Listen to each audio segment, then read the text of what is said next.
Welcome to the source. Did you do the keys? Yep. All right. The source. Saturday. Source. Hey, get the source. Hey, good morning. Happy Saturday to everybody. Hope you all are having a lovely week. It's been a pretty good one for me. It started off rough. If you guys remember, on Tuesday, I went 0-2 in the MACtion. It was like, I was like, oh shit, we're going to follow the great week up with a bad one. But honestly, since then, everything's been great. Thursday night, I got the Browns, got NC State. Last night, I had the UTSA over. Also, I hit a couple. I actually only hit one NBA bet last night. I forgot to bet the Clippers under. I like that one. It would have hit. I forgot to bet it. But yeah, so since that Tuesday night where I went 0-2, things have been good. So hopefully the smooth sailing continues here. I have a lot of bets open today. We were just talking about this.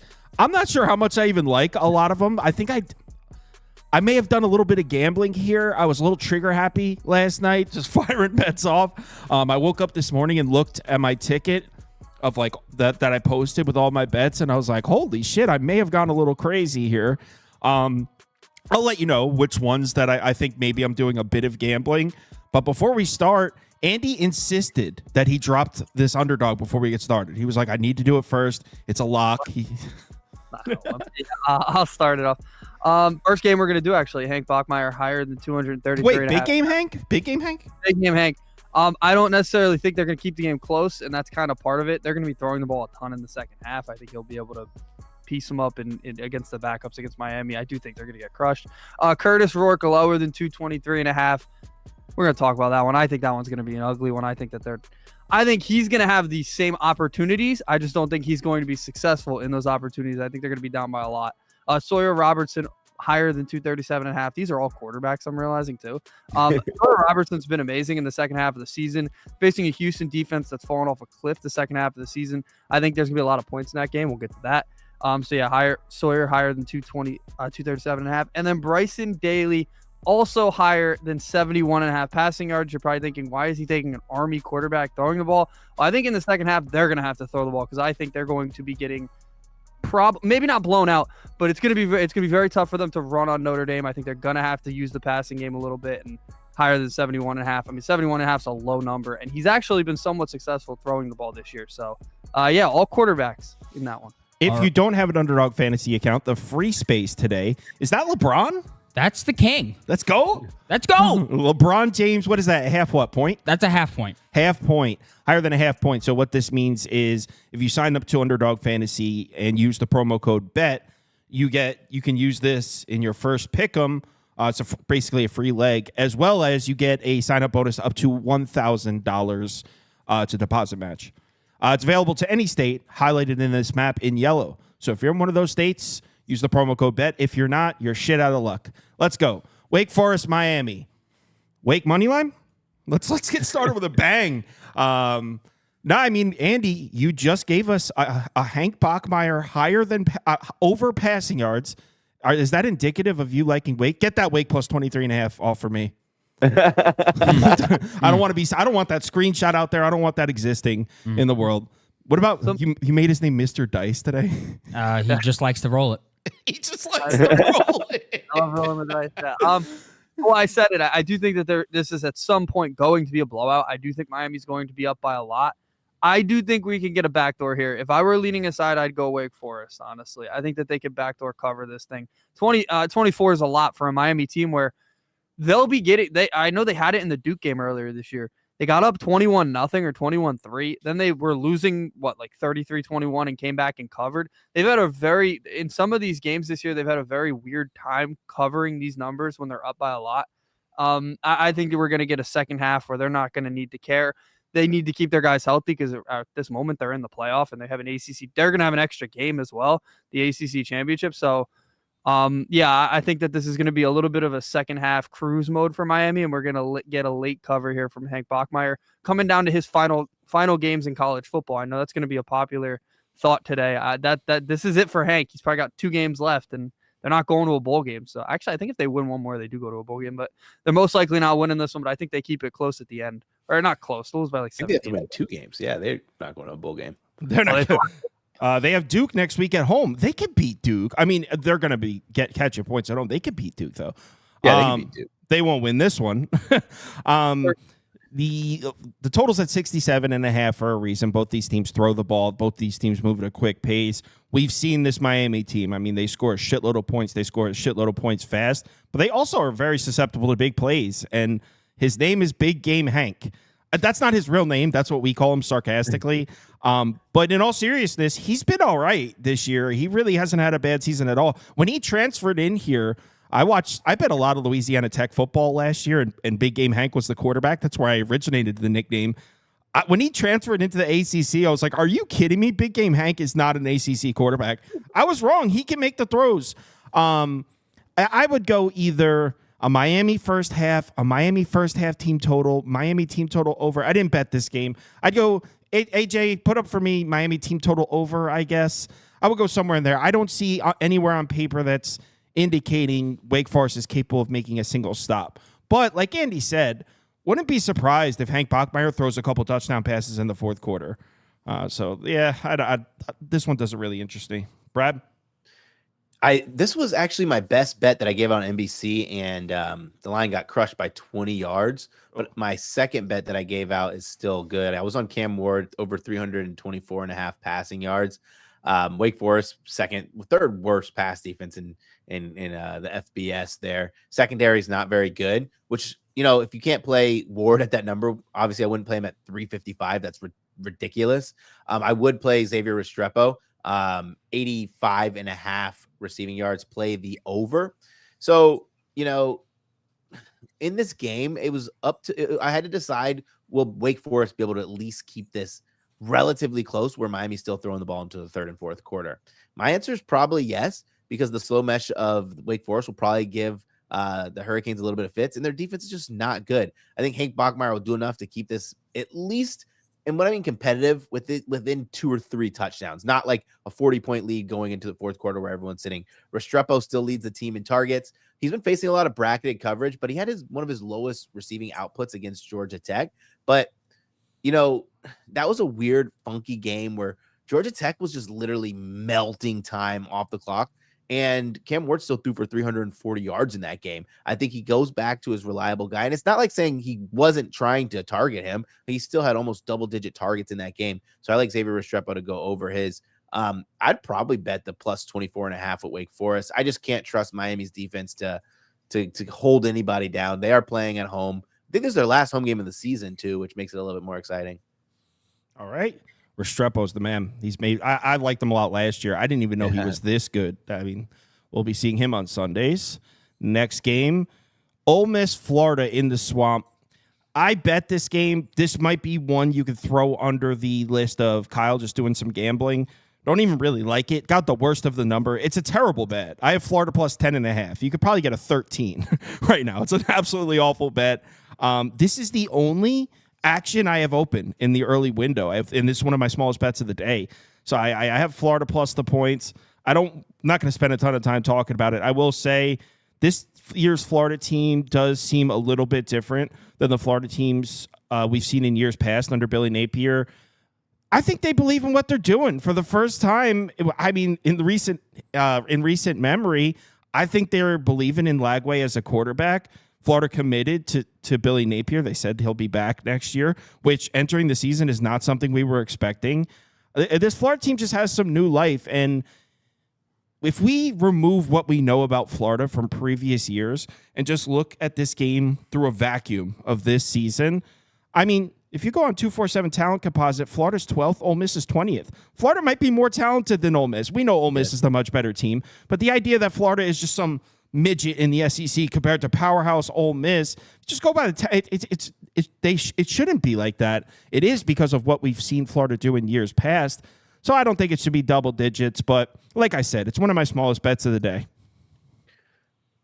Brad? Yeah, I'll go ahead and take this. I would have probably been on Florida plus the points here had it not been for a very, very winnable look-ahead spot coming up. If you even talk to like anybody who's associated with the organization, it's hard for them not to talk about their game in Tallahassee next week ahead of this week, right? Like a lot of the players on the team want to spoil Ole Miss's playoffs, right? Like there's no doubt behind it, but they know they have that trip in Tallahassee. And anytime they can beat the Seminoles, especially when they've been having a lackluster season, it kind of makes their season. You touched on the talent, and I want to expand on that a little bit. They've had the talent. I think we knew they had the talent too to start the season. It was always the coaching and the belief of the staff, but they've put it together. Even like defensively, they were arguably the worst pass defense in the SEC for quite some time. I think about 2 or 3 weeks ago, we were talking about they were ranked like 115th in the country in EPA margin on defense. Like they're already all the way down to like 30. This was 3 weeks ago. They're all the way down to 35th. EPA for the drop back 56. Like the numbers are steadily getting better. No bet that is in a playable range for me. I think Ole Miss is probably going to blow them out just because of that look ahead spot. Ole Miss is getting it together. Good on the defensive line. We'll see how the Swamp is at 12 o'clock. Yeah, I would say looking around, most people that I would consider sharp are on the other side of this one. Most people I've seen that have opinions that I consider to be good ones are laying with Ole Miss here. So, yeah, like I said, it's one of my smallest bets. Taking a shot on the Gators. Andy? Yeah, I told you the other day, and we talked about it. This was when you were a little bit more confident in Florida. Now the line movement confused the hell out of me. I thought it would go the other way. I'm on Ole Miss. Florida, it's less about the run game because that's something that they've been gashed in the run game by a couple of teams this year, and that's been their issue. Everybody looks at the run defense, but when you look at their 4 best quarterbacks they've played, it's Miami's Cam Ward week 1. Week 3, they played Marcel Reed. The Reed one you can kind of throw out because they didn't really know who he was. They got caught off guard. Yeah, they were caught off guard in that one. But if you include that one and then you put in Carson Beck and Quinn Ewers, 9.9 yards per attempt against them, 45% pass success rate, 300 yards per game. Like they're getting thrown on by good quarterbacks, and there's no quarterback I think in college football that's feeling better about themselves right now. Maybe Cam Ward because he's probably on the Heisman, but like Jackson Dart's feeling he just dominated Georgia after getting hurt in the first series of the game. Thought, oh my God, my game might be over. Georgia might run away with this. Then they come back and they blow them out. And after that, like there's no quarterback feeling better than that. And now you have him going up against a Florida team, like Brad said, that does have like what you would think would be the opposite of a look ahead spot, right? You're going to play a team that has 1 win, but they'll probably have 2 wins by next week. But you're going on the road to play a team that has 1 win. You'd be like, oh, that's an easy game, but it's your biggest rival, so it is a bit of a look ahead spot there. But yeah, I think Ole Miss is going to be able to do whatever they want offensively, and that's going to make the difference. Cool. Yeah, I can't say I hate the pick or anything. We'll see. Got a few dollars on it. The only bet I have open in the early window is this one. It's one of my smallest of the day. From 3:30 p.m. Eastern time on, I'm locked in. But the first few hours of this day, I'm chilling and probably work on some NFL stuff. All right, let's move on to the next game. And actually, this next one is at SMU. Yeah, SMU's next. This is a straight pass for me. I said SMU or pass at 9.5. It's at 10.5 now. I mean, I think theoretically, I don't trust Calandrew to have enough time in the pocket to really do anything here. I don't trust the Virginia defensive front to stop the run. I know SMU's run game hasn't been all the same the last couple of weeks, but Boston College has a nice run defense that's a little bit underrated. We're about to talk about that next game. So yeah, SMU or pass. Now that it's crossed over 10, there's no shot. I'm not going to waste any time talking about this, so I'm not touching it. This SMU game was a tough one for me because Rhett Lashley has a team playing really good football, but you saw it in their game last week where the defensive line injuries kind of allowed BC to stay in the game. And I don't think BC is that much of a really good team, but Virginia's just not, I don't think they're a team that is going to worry me in any kind of way, despite them being at home, right? Calandria, not a brilliant quarterback there. Offensive line has their woes. I was trying to pull up the injury report for SMU to see if the DN is going to play this week, but I don't know. But I had no real thoughts on this game except for one thing. I still think Kevin Jennings' line is too low. It's like 240 passing. You can kind of like anytime he's set between that 230, 240, you can kind of sprinkle a little bit on. He's been passing with a ton of success as long as it doesn't get ugly late, right? Like that's what happened in his last 3 where he didn't get to the 300 mark. But if you sprinkle a little bit on like 250 or 275, you're going to get pretty good value. Jennings, 240 pass yards. He's really impressed me this year. When we're splitting time with him and Preston Stone. I was like, what are they doing? Preston Stone's the man. I've never been more wrong. Like, Jennings is so much better. I was the exact same. Well, because in all fairness to you and I, when Jennings was coming in, he was so awful, like splitting the time until that last game they split shares.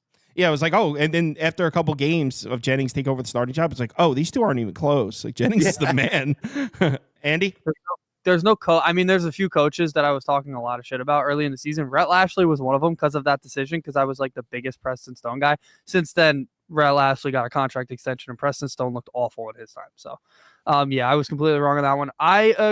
I agree with you guys in terms of like your love for SMU. A lot of people that I've watched this week in college football, people that I watch, like Virginia, and I feel like they haven't necessarily watched a recent Virginia. Virginia's not a good, like, Virginia's not good. If you had told me coming into the season, hey, this team's going to win 5 games, I would have been like, oh, they had a really good year. But if you look at the 5 games they won, like, they're not beating the good teams they play. They're not really close against the bad. Like, last week was a weird one. They covered against Notre Dame. The line was 22.5. They covered. They lost by 21. They were down 35-0.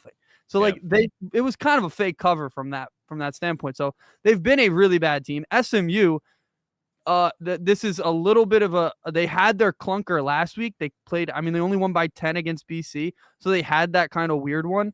Plus Virginia has Virginia Tech on deck. That's a much bigger game for them. You can win a bowl game. You can get to a bowl game by beating Virginia Tech in Blacksburg. That's a much bigger game. So I think SMU can run away with this. Yeah, and what you said about Virginia against Notre Dame, you could say the same shit about the Clemson game. Yeah, they covered. They scored 2 touchdowns in the fourth quarter to backdoor it. That wasn't an accurate representation of how that game looked. Don't like how Virginia. If you look at the last, I think it's the last 3 games we were looking at, Andy, they're getting blown off the line of scrimmage. They can't stop the run. I agree. I don't like the way Virginia looks right now. And I'm surprised to hear you say that because you love Calandria. But next up is North Carolina, Boston College. Didn't end up getting this one down. I would say this one I was close to placing, though. Actually, Boston College money line is in my, if you tailed that ridiculous round robin I posted, please just do it responsibly. A disclaimer, like it's not a positive expected value bet. We're just having some fun. But yeah, Boston College money line is in there. Supposed to be nasty weather. Boston College run defense might be sneaky good. They're finally coming around. They also, weirdly, this defense seems to play way better at home in Boston. I think on the season it was 2.92 yards per carry they're allowing in their home games. Granted, they haven't played a ton of rushing attacks in their home games, but still, no one's been able to come into this into Boston and run the ball, especially in bad weather. This defensive front is physical, so I think North Carolina is really going to struggle here. Not to mention with the weather, I mean, are they going to be able to throw the ball? This isn't the most reliable North Carolina passing attack to begin with. It's already a pretty inconsistent passing attack. It's a team that wants to run the ball. They're going into nasty weather, into Boston, tough place to run the football. And then on the other side, look, am I expecting Boston College offense to woe me today? No. But you know what? The offense looked pretty good with Grayson James last week. They're going to try to run the football. North Carolina has great numbers against the run in their last 3 games, but if you rewind to the last time North Carolina actually saw a team that runs the ball, which was 4 weeks ago, Georgia Tech rushed for like 370 on them. So, yeah, they've been defending the run well in their last few games. They haven't seen a single team that runs it. I think Boston College is going to be able to run the ball a little bit in this game. So, yeah, I would go Boston College. Didn't actually get to the window with this one. Like I said, I have Boston College money line in my like home run swing dog round robin. Brad? Wow. So I was so upset the weather was bad because I was gonna take Chris Wells' ladder there. But I actually leaned Boston College in this game, despite dogging them, right? It's gonna be 15, 20 mile per hour wind. I think the rain, it's gonna be 13 mile per hour wind until halftime, around halftime. Then it's gonna get to 20 or more. I already don't think that like Chris Wells the kind of quarterback to just be going out there and chucking it for 250 yards. And like you said, Boston College's run defense is pretty solid. 42nd EPA margin EPA per rush on defense, and then 36th in defensive success rate. I'd have to check, but I'm pretty sure they have a pretty good stuff rate too, which against a guy like Hampton, you're going to want to have because their offensive line's getting pushed, but he's also a really talented back where he's breaking tackles. I think he's the 3rd or 2nd most forced missed tackles, which also helps when you're running the ball 20 plus times a game. But I just think Boston College kind of maybe found something. I don't really know what I think about Grayson James, because in that SMU game, I don't think Boston College managed the game well, but I thought they played pretty well. I just think Billy O'Brien's not a good enough coach for me to want to go out there and take Boston College against anybody. Yeah, I couldn't get there as well. So, No, and I yeah. agree with what you said about Criswell. If the weather was all right, I would lay probably 4 with North Carolina here. They probably throw the ball. Boston College secondary is not good. I would ladder Criswell. Like, Yeah. I would do it without a heartbeat. Yeah, Boston College secondary is not good. They've really been struggling. Yeah. But if the weather's bad and Criswell can't throw it, that just swings the entire game towards in Boston College favor, in my opinion. What about Mr. Dice? You literally just said the exact way I felt about the game, because BC's down a couple of guys in the secondary too. So The best cover corners, though. but the weather really gets in the way. I'm still going to take UNC because they still do have a really good run game, right? Their running back's one of the better ones in the ACC. So I'm still going to take them, but I do understand that the weather kind of screws UNC from that standpoint. But I'm still leaning UNC, but I don't like the game at all because of the weather. All right, let's move on to the next one. And the next one, actually going to pass it over to you, Brad. You said you have a bet in this one. There's a green check mark next to it on the sheet. All right. I do. This is, what are we? Illinois, Rutgers. Illinois Rutgers, yes. Okay, line only moved by a half, which is still good. I took the under. I took under 48.5. If you find that out there, I've seen some 48s, which is still good. It's funny because, Rutgers is an over team. It's funny to say that. I think they're 7-3 to the over. Opposite, flipped, Illinois, an under team. I actually think Illinois is going to be able to control the possession of this game a bit more. They're about 30th, or excuse me, that's way wrong. They're about 42nd rush rate over expected, which means they pass a lot more. I think that's about close to 1% at that number, more than the league median. But that's fine. I don't think they need to pass, right? They don't need these big explosive plays nonetheless. Like, to them, keeping the ball in front, not committing turnovers. When you play a team like Rutgers, who is going to be so reliant on Monungai and so reliant on really good field position, you're not going to want to expose yourself to turnovers. Both of these teams, if we want to talk about the highlight of both these teams, they always put themselves in really good position when it comes to special teams. They get good field position, those things that kind of help the under and help the total. And then I touched on this a little bit. Monungai is going to run the ball a ton. Rutgers aren't really explosive through the air, which helps the under. I think under 48.5 is a really strong bet today. Yeah, I don't dislike that at all. I'm in New Jersey, so is Andy. We're not unable to bet Rutgers games. Yeah. But Rutgers has been struggling to run the ball, and against an Illinois defense that struggles against the run, I expect them to get back to their roots, run the ball in this game. And actually, Illinois has been running the ball recently. Their offense flipped. Altmaier's been struggling to throw it, and they've been running it. And Rutgers is terrible against the run. So I wouldn't be surprised to see both teams handed off 40, 45 times each, which certainly helps your under. Andy, anything for this one?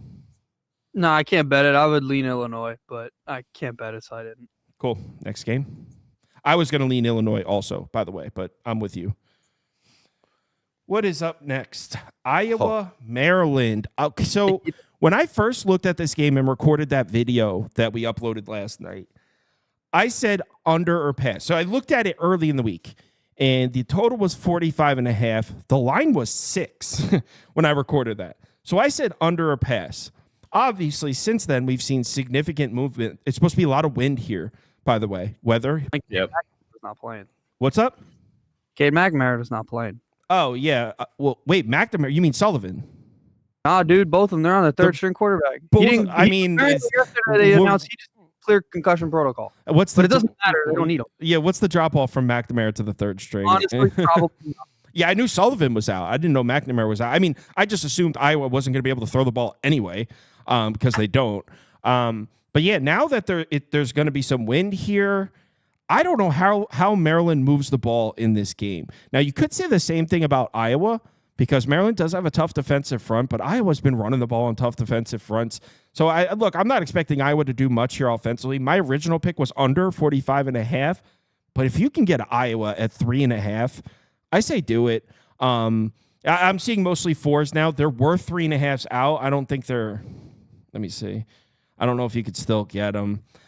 So, yeah, I'll say Iowa or pass. If you can get a 3 – oh, shit, I'm seeing 4.5s now, so it's long gone. So, yeah, I were a pass. I think they can run the ball a little bit. I think Billy Edwards is going to be in prison here with all this wind against this Iowa defense. We've seen good quarterbacks struggle to throw the ball in Iowa. You got Billy Edwards going to be running for his life. I don't know what Maryland's going to do offensively in this game. So, Iowa were a pass for me. Yeah, I wrote this one up on NBCSports.com, and I was leaning Iowa, I believe, if I remember correctly. But I think you should really strongly consider Caleb Johnson. How much did his line move? Oh, they took him off the board. So we'll just stick it with Iowa here if you want to add me as Iowa. Listen, Maryland's run defense not good. There was a time, maybe the last over a year or 2 years, where Maryland's linebacking core was really good, right? Like that was probably where they could hang their hats. But I also think it was masked a little bit, being able to sustain drives with Talia Tagovailoa, right? Like your defense is not on the field so often. Billy Edwards Jr.'s, he's not a massive step down, but he's certainly a step down in terms of reliability, moving the sticks, 3rd and 4th down success. What that means is you're going to have your weaker linebacking core going up against Caleb Johnson, who's going to be running the ball 30 plus times. And I think he has a lot of success, especially after their game where they played against UCLA. UCLA's run defense is not great, but it looked like that cross-country trip kind of took a little bit out of their sails. They couldn't get any offensive line push. I think that turns around in this game. I'm pretty sure that's something they worked on in practice all week. I think they cover this number. I think Caleb Johnson has a monster game. Yeah, and I'm seeing 5.5 now. So this must have just be happening. This line is on the move towards the Iowa side. So at 5.5, definitely, I'm good. Oh, they just put Caleb Johnson back up. What's the line at? 125. Yeah, I think it was like 120. That's reasonable, I feel like, with the wind and the third string quarterback. So Caleb Johnson over 125. Andy? Yeah, you could. It's been constant with Maryland. You could pretty much copy and paste what I say. If you can pressure Billy Edwards, he's nothing. He can't do anything. I watched their game earlier in the year against the game before Northwestern, noticed it, and then they played Northwestern. He was in hell, and he literally couldn't do anything. He's young. He'll get better at it, but right now their O-line is so bad. They're facing an Iowa pass rush, and he can't deal with pressure. It's to the point where you have to just go against them. The only game where they didn't cover, or the only game that they covered against a good pass rush was Oregon. It's because the weather sucked. Like if you have a good pass rush, this team does not know how to move the ball. Loxley does not have an offense. This O-line, honestly, is so bad to the point where it's just embarrassing. So I would be all over Iowa here. I know the line keeps going up. I know they don't have a quarterback. They never do, really. Their running back is good enough. They could just have Caleb Johnson run it every single play, and they'd win this game by 10. Next. Arizona TCU. I almost bet this one. It's only going to be TCU for me here. I know a lot of people are going to be scared off of the big line. I think it's double digits for a reason. I mean, we have enough of a sample size to say these two sentences. One, Arizona offense is not good. It's not working. I mean, Fafita, I don't know if it's Jed Fish leaving. Who knows the reasons? But Arizona's offense just does not work. There was a couple games there where it looked like they were getting it together. But then we saw last week in the Houston game, I know Arizona won. Offense didn't look good at all. So this is it wasn't their offense that won. How about that? This Arizona offense is not something I believe in. And they're on the road against a TCU defense. Here's the second sentence. We have enough of a sample size to say. TCU is a good pass defense. It's hard to throw the ball in TCU, which is not something I was expecting. You look at their last 7 games. We're talking about a decent sample size here. TCU's averaging allowing 200 passing yards per game. Yards per attempt looks good. Success rate looks good. TCU's playing good defense against the pass. If you want to move the ball in this TCU defense, you got to run the ball. Arizona doesn't run the ball, and when they try to run the ball, they can't run the ball. So I don't know what Arizona's going to do offensively in this game. And on the other side, I think TCU's offense might be a little bit overvalued. Everyone loves the passing attack, and they throw the ball a lot. So they also move at a quick pace. It's TCU for me, AJ. They also move at a quick pace, so those offenses tend to light up the highlights, and people tend to overrate those types of offenses. So I'm not like the hugest Josh Hoover guy, but they should be able to score some points at home here against Arizona. I'd say final score 27-13. Let's say 30-13 TCU wins and covers. I think TCU wins and covers as well. I think they actually get closer to their team total of 35.5, 34.5. I think I'm going to be pro Josh Hoover today and bet his 302 passing yards is what you can get. You can get like if you play in like any of the smaller books, I think there's 299s, but those are like sleeper, prize picks, underdogs, those kind of, that's what I mean, like the parlay book picks. Arizona, like 80th in EPA per pass on defense, success rates about 85th. Josh Hoover, he's balled so far this season, and it's their last home game of the season here. What better way to put on a bow? This is going to be one of those games where, TCU had a up and down season, and they progressively got better as the season ended, right? Like they started really strong when you play Stanford, and I can't remember, they played at FCS school in the first game of the season. You're going to pick up those wins, but then you get into conference play and you struggle. But they starting to close out pretty well. Well, in these games that Josh Hoover's playing, I think I can only count like on a handful of times where he doesn't hit the 300 mark. And it's not that he's just out there like destroying it and having this amazing game. It's he's getting these 35 plus attempt games, even in games where they're having a ton of success. This is a team that when they get up late, they're not really going to run the ball down your throats because that's just not how their offense is designed. And so at 302 passing yards, I think he clears this with ease, especially against an Arizona team who's not really, I don't think that talented. I also thought was another metric that I kind of consider in past success is like how the quality possessions by Arizona. Do they have quality possessions? Do they have sustained drives? Not really. Their echo ratio is like 108th in the country. They're also not good in third and fourth down. So, it's going to be a lot more times that TCU is going to have the ball, which is another reason why I kind of lean their team total, but it's pretty high.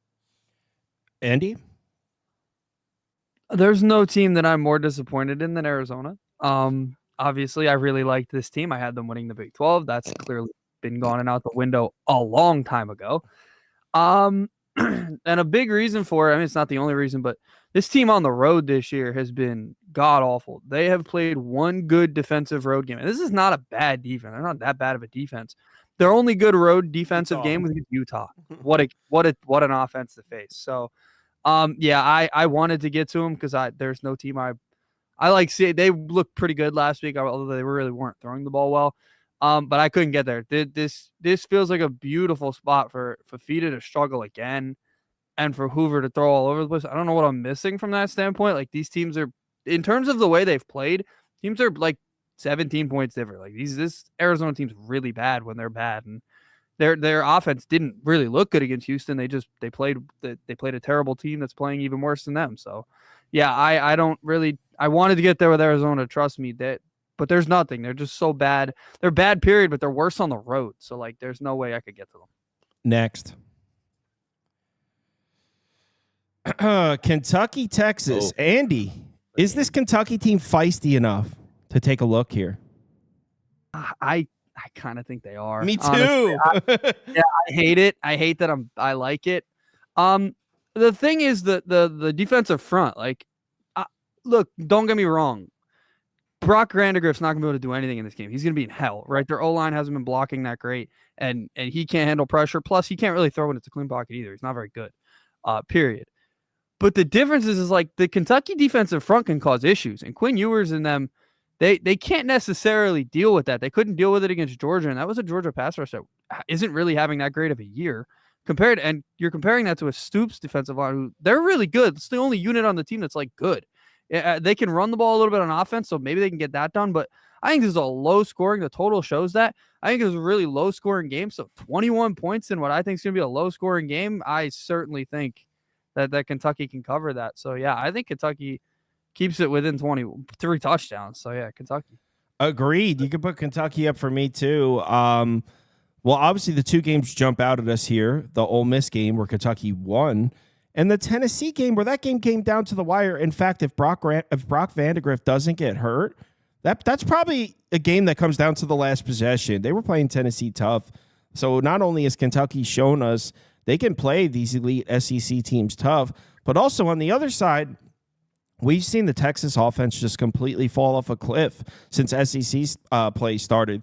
Through 5 games, Quinn Ewers, Arch Manning, whoever was playing quarterback, you could just chalk them up for 360 yards, 190 passer rating, and just pencil it in.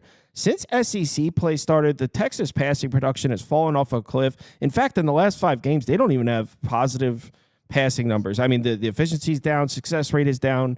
This Texas passing attack might not be very good. And I know that's a crazy thing to say because we all perceive this to be this elite passing attack. It hasn't been good.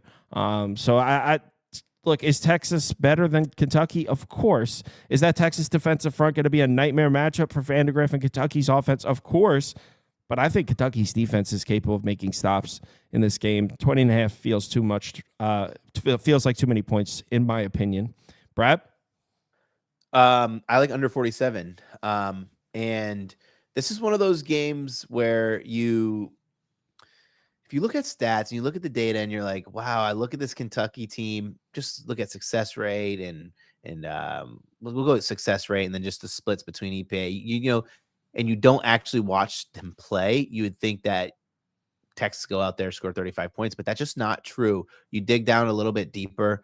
Both these teams really good net points per drive on defense. I think Kentucky's 33rd. Texas is second, not allowing teams to score per possession, which is really good. They also, neither team allows their opposition to have highly rated quality possessions, kind of correlated a little bit. I think this is going to be just one of those grinded out games. And I don't think Kentucky's going to score a lot. I don't think their game plan is to score a lot. If this game stays neutral with a neutral game script where it's, you know, within the 1 or 1.5, so the 10-point lead, Kentucky's still going to run their offense. They're still going to run the ball. They're 113th in rush rate over expected, one of the highest rush rates in the country. I think it's the second highest in the SEC. Which is going to slow the game down, melt as much clock as humanly possible. Just bodes better for the under. You said about Texas offense, man, how stinky has Texas looked, right? Like really bad. And I wasn't expecting that because in the early part of the season when they were in SEC play, they looked like a really good team, but just not as good as kind of advertised. And I think that's going to give Kentucky a little bit of faith. Like, let's keep this one close, kind of like the Georgia Tech method, right? Georgia Tech's one of the best teams at doing that is when they have possession of the ball, you want those 6-7 minute sustained drives because it gives you a better chance to win. So people are talking about the line movement. Just so you guys understand what we're doing here, the line moved 54 minutes ago. So doing the best we can. Next game. Penn State, Minnesota. This is actually a straight pass for me. This Minnesota team's kind of interesting. Brosmer's made me a believer, but Penn State, so capable. I wouldn't be surprised if Penn State wins this game by 30. I also wouldn't be surprised if they lose. So there's just the way I see this game going has way too many possible data points. I could see it going to the extremities on both sides. So this is a straight pass. I don't even have a lean, to be honest. I'm actually, maybe if you put a gun to my head and force me to place a bet, depending on the weather, I'd look over. Because I think Brosmer has shown us he can throw the ball in these elite defenses, and Penn State, they could definitely score. So maybe I'd look over, but straight pass for me. Yeah, I took Penn State. I took Penn State, laid the points there. This was actually one of the games we covered in our videos. So if you go on NBCSports.com, you'll be able to see it there. This was actually a really weird handicap for me because I went into the game thinking that I was going to take Minnesota. And when I was doing a little bit more digging, I wanted to see what teams do naturally against Penn State. Are they more run heavy or pass heavy? And I was shocked to see that more teams are run heavy, even despite like the game margins or the game scripts. 95th in rush rate over expected. Teams are running at a really high clip against them. But Minnesota hasn't been having a ton of success against Darius Taylor. And this Penn State defensive line has been as advertised, right? They have dogs on the defensive line that kind of hold it down. I think Minnesota, who is a team that already doesn't get maximize their possessions, is going to struggle to score points against Penn State. Now the question really becomes is how many points can Penn State score on this Minnesota defense? I think if they get to the 24 plus, they're going to cover the spread here because I have Minnesota kind of closer to between the 14 to 16 point margin. Yeah, and I mean, wouldn't Penn State, someone said it in the comments, Penn State's looking for style points. Wouldn't Penn State be looking for a statement win in terms of the seeding? Yeah, so that makes sense as well for a Penn State bet. Mr. Dice? I just realized I was muted. Whoop. Yeah, I do think style points will play here. I think we're going to see a no-show from the Minnesota offense. This is Brosmer. They want to throw the ball, and when he's pressured, he's a disaster. or not a disaster. I shouldn't say it like that. He's not nearly as good as he's been when he's pressured, and Penn State's going to pressure. So, yeah, I know it's a tricky spot and it's a tough place to go. It's going to be cold. I mean, Penn State's a cold weather team anyway, but yeah, I don't necessarily think we've some of these games Penn State's had this year, like the Wisconsin game, the West Virginia game. Like we all thought, like a lot of people thought, oh, those are weird games. Those might be tricky for them. They've handled all of them. I know they were tied at half with Wisconsin. Still blew them out in the second half. So like they've handled every test besides Ohio State. This is just kind of another one of those. So I think that they'll win this one pretty comfortably. And I do think that matters. I know people don't like to hear it, but when you're looking at these lines and it's like 11.5, and you have a team like Penn State that needs to like blow teams out to get their strength of schedule up, to get their FPI or whatever rankings they need. Some of these teams do need to blow teams out. And this is one of those games where, like, if it's late in the game, James Franklin might have to just keep scoring. So, yeah, I like Penn State. All right, let's move on to the next one. BYU up next. Finally, a game I have some action on. Like I said, most of my bets are in these later games. So I got the over at 48.5 here. Let me see where the line's at now. BYU 49.5. All right, so it moved a point, and 48 is kind of a key number, but I still like it at 49.5 if you haven't placed it yet. So yeah, I like the over, and I know your concern for this one going over the total is you're probably looking at the lack of production we've seen from Retzlaff throwing the ball the last couple of games, and I'll acknowledge it. They haven't been his best. That being said, it's over. So that being said, this is the perfect bounce back spot for Retzlaff here throwing the ball. This Arizona State defense doesn't have much of a pass rush. Retzlaff has significant splits when it comes to clean pocket versus pressured. So on the road in the beautiful weather of Tempe, Arizona, Retzlaff should have plenty of time to make throws, and I think he will. And also, something people don't realize about this BYU team, because they were just winning and no one was talking about the negatives, they spent most of the first 5 or 6 games, I think it was, missing both of their running backs. They're both back, and all of a sudden, last 5 games, BYU's averaging over 5 yards per carry as a team. So Retzlaff with a clean pocket, Retzlaff with run support, something he wasn't getting earlier in the year. I like the matchup for the BYU offense. And then on the other side, I mean, Arizona State and Tempe, this offense just score. I don't know how this offense is so good this year. Obviously, there's Scatterboo, but also Levitt has just made me a believer, man. His ability to escape out of the pocket. Whatever you throw at Levitt, he seems to handle it. He can deliver the throw. He can stand in there, deliver the throws, and take the hits, or he can escape out of the pocket and make plays with his legs, make plays into the flats. He does all kinds of stuff. This Arizona State offense is so sneaky good. So yeah, I thought 48.5 was way low. I think this total should be at 52, 53 up there. So yeah, I'm on the over here. Oh, every time I think about BYU, I just think, man, for them to blow up my undefeated ticket against Kansas is just hurts. You had a me. BYU undefeated ticket? He did. I remember him saying Yeah, that. I did. What? And I was hoping to make it to this game. All I needed to do was make it to this game, because then I could hedge the next 2 games and get paid. But I digress. So how to put this in a non-numbers perspective? Arizona State's defense allows a ton of explosive passes. That is their biggest weakness. Against Kansas, BYU was unable to do anything explosive, especially through the air. Big difference when you're a 3-point favorite than you're a 3-point dog. BYU has gone through these stretch of games as being the hunted. They haven't done well in that scenario. They've been hunted down. They've escaped against, was it Oklahoma State? Against Oklahoma State. Had a post-game win expectancy of, like, I could be lying, it's like 13. It's either 13 or 23, but that's still really bad in a game that you won. Against Utah, post-game win expectancy of 28.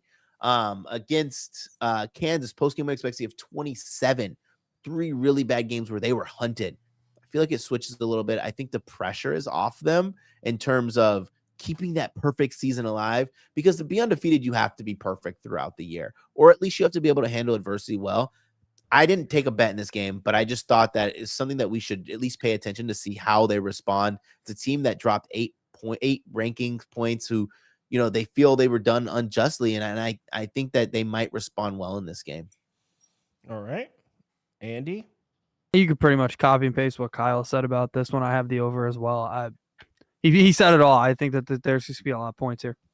All right. Let's move on to the next game, which is Wisconsin, Nebraska. I have a bet in this one too. In fact, I don't know if you guys saw on the website, I posted 2 sections. It was favorite bets, and then the section below it was almost favorite bets, like bets I like that I didn't quite put in the favorite bets. And Wisconsin was in the almost favorite bets section. I think they win this one outright. You're not going to hear me advocate for the Wisconsin offense. I don't think Braden Locke is very good, and I really don't like how Nebraska has a pass rush, because Braden Locke has shown us that if you give him a clean pocket, he's capable of making some throws. Right? He's not completely terrible, but Nebraska has a pass rush, and I don't like that at all. What I do like is we're starting to see Wisconsin start. Now, I know this is Fickle's Wisconsin, I know. But we're starting to see Wisconsin resemble the Jonathan Taylor days. I mean, this team is running on some good defenses, some good Big Ten defenses, and that reminds me of old school Wisconsin, where they'd be playing these tough games, Ohio State, Michigan, Penn State, and it didn't matter. They'd still get their 4.5 yards per carry because it's what the Badgers do. That's kind of what we're seeing here. This Wisconsin team is handing it off, not caring what defensive front's on the other side, and they're running the ball. They're running the ball on Oregon, at Iowa, Penn State. Those are their last 3 games. At Northwestern, some of the best defenses in the Big Ten. In those 4 games, they're still averaging, I think it was 4.2 yards per carry. So starting to resemble the old school Wisconsin rushing attack that we used to see. And that's the difference for me in this game, because if you take a step back and look at every angle, every aspect of this game is in passing attack and rushing attack versus passing attack and rushing attack. I don't like any of it except for the Wisconsin run game. This Nebraska offense leaves me nothing to like. I don't like anything about it. Raiola is clearly talented, made some throws early in the season, but then the rest of the college football, the rest of the Big Ten figured out that Nebraska can't run the ball. And once the Big Ten figured out that Nebraska can't run the ball, stopping Raiola became dramatically easier. I don't know how we can count on Nebraska's offense to do shit here. Yeah, I'm aware that Iowa ran the ball all over Wisconsin, but you know what? They followed that up by shutting Oregon down. They just held Oregon to 16 points. So as long as we get a decent effort from Wisconsin, we don't need their best fastball here. Just give me a decent defensive effort, because this Nebraska offense isn't any good. Just hand the ball off. You're going to win this game, Wisconsin. Hand the ball off 45 times, play some decent defense. You're going to win this game. In my opinion, wrong team's favorite. I think Wisconsin should be laying 1.5 points too. I'm on the Badgers here. I'm really shocked that Dylan Raiola, off a back injury, went out there and chucked the ball 38 times. But it's hard, right? Like you said, you can't run the ball. 40th in rush rate over expected. This team throws the ball a ton. You look at the numbers for this team when throwing the ball, they are like so unsuccessful. 106 in offensive success rate in the drop back. Now let's talk about that with not just the data, right? Let's talk about what's happening on the field. Against USC, they threw the ball 38 times. Dylan Raiola, 191 yards. Threw the ball. To make it worse, 70% completion percentage, but only got 191 yards. But the list goes on. 177 against UCLA. I know he was on under 160. And he threw the ball a ton against Ohio State. These are not deep passes. He's still completing 60+% of his passes. 0 success. They're taking away this. I think Wisconsin wins this game. I just couldn't believe. I couldn't bring myself to believing in Wisconsin after such a heartbreak last week, right? Like, they have a chance to end the perfect season for Oregon, leading in the 4th quarter. But you could get the new coach boost. They, fired the coordinator and offensive coordinator. Could be exciting. Wisconsin for me. Yeah, it's not even like a bet on Wisconsin. It's a fade in Nebraska. Wisconsin's 100%. Just hand the ball off and you'll win. Yeah. What about Mr. Dice? I'm against you guys here. I think Nebraska is going to win this one. I mean, you're basically picking the winner. I won't say that the run game has not been there for a while now, but they did just have a much better run game. Granted, because USC doesn't have the greatest run defense. But neither does Wisconsin. Wisconsin's had a few games this year, and obviously you can kind of throw away Iowa. Iowa runs on everybody. Penn State, Rutgers, Alabama, just the typical teams that can run the ball. And if Nebraska has any semblance of a run game, I think that'll open it up for Dylan Raiola, because they've had a tougher schedule than I think we thought they were going to have since the Rutgers game. They played UCLA. We thought that one would be a little bit easier. That is a pretty good UCLA team.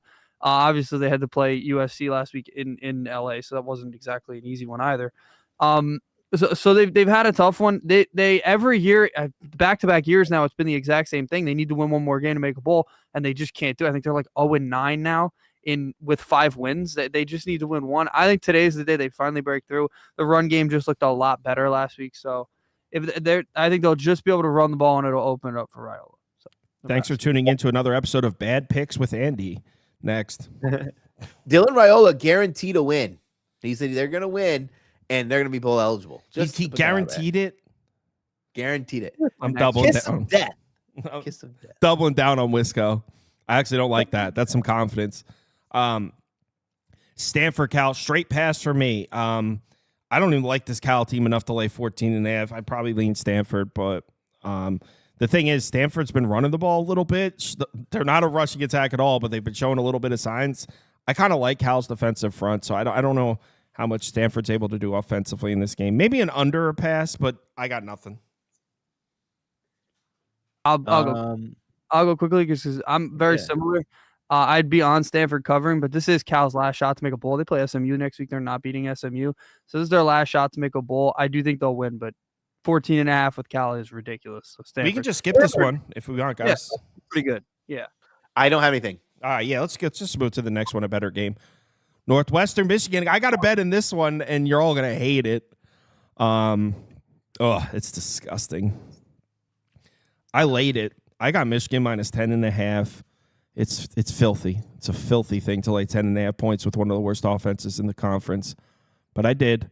I'm holding a Michigan minus 10.5 ticket. Reason being, so on paper, if we just match these two teams up on paper, Michigan shouldn't be laying more than 10 to Northwestern. This defense is pretty solid, right? Jack Lausch doesn't turn the ball over. He doesn't take sacks. He doesn't make a lot of plays. But on the road to the big house, if you're Northwestern, you're obviously drastically outmatched in terms of talent. What do you want your quarterback to do? You want him to not take sacks, and you want him to not turn the ball over, and he does that. So all that points towards a low-scoring defensive game where Northwestern probably covers. Here's the thing. We've seen Northwestern in these spots, and I painfully took a loss backing Northwestern in a similar spot, catching 7.5 against Wisconsin just a few weeks ago. The final score was 23-3. Northwestern had 2 punts blocked, and they fumbled it on their own 3. When I tell you that the game should have been 3-3 going to overtime, that's how that game went. Wisconsin did nothing offensively, but Northwestern still found a way to gift Wisconsin points there, and that's how I feel about this game. Is Michigan going to be able to move the ball? No, their offense looks terrible. I mean, if it was just offense versus defense, and you take out all the bullshit plays, final score of this game is probably 13-7 Michigan, but Northwestern's going to gift us a free touchdown here. So yeah, Michigan minus 10.5 because Northwestern will find a way to fuck it up. Pardon my language. This is another one of our video plays, and I was pretty on the fence back and forth here. Not back and forth of the side. I thought it was Michigan or pass for me. Weather in Ann Arbor is going to be about 13 to 14 miles per hour. I think it's going to be in their 40s, but it's going to be overcast. And pretty much what that means, if anybody hasn't been up to Michigan in like the Metro Detroit area, like overcast and 13 miles per hour doesn't feel like 40 degrees. It feels like 20 degrees. It's going to be a horrible, horrible game for Northwestern. I like Michigan. I think drawing a blank, not Edwards. Mullings. I think Mullings has a good game because I was reading somewhere some coach speak where Moore was like, we want to get him back on track. We want to get him going. I kind of buy into that stuff when you have an elite running back.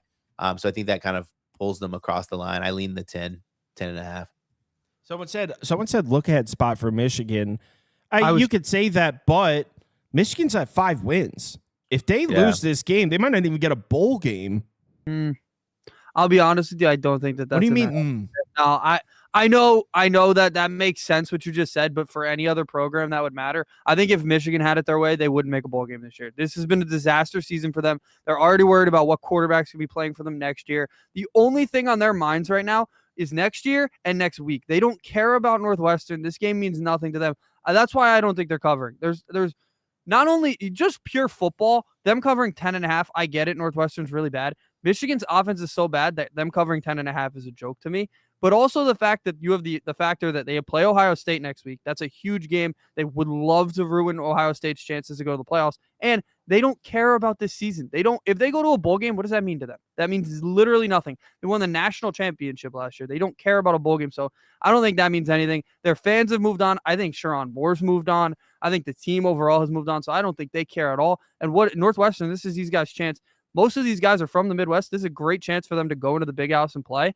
This is a great opportunity for them. I think that they're going to come in with so much more energy than Michigan.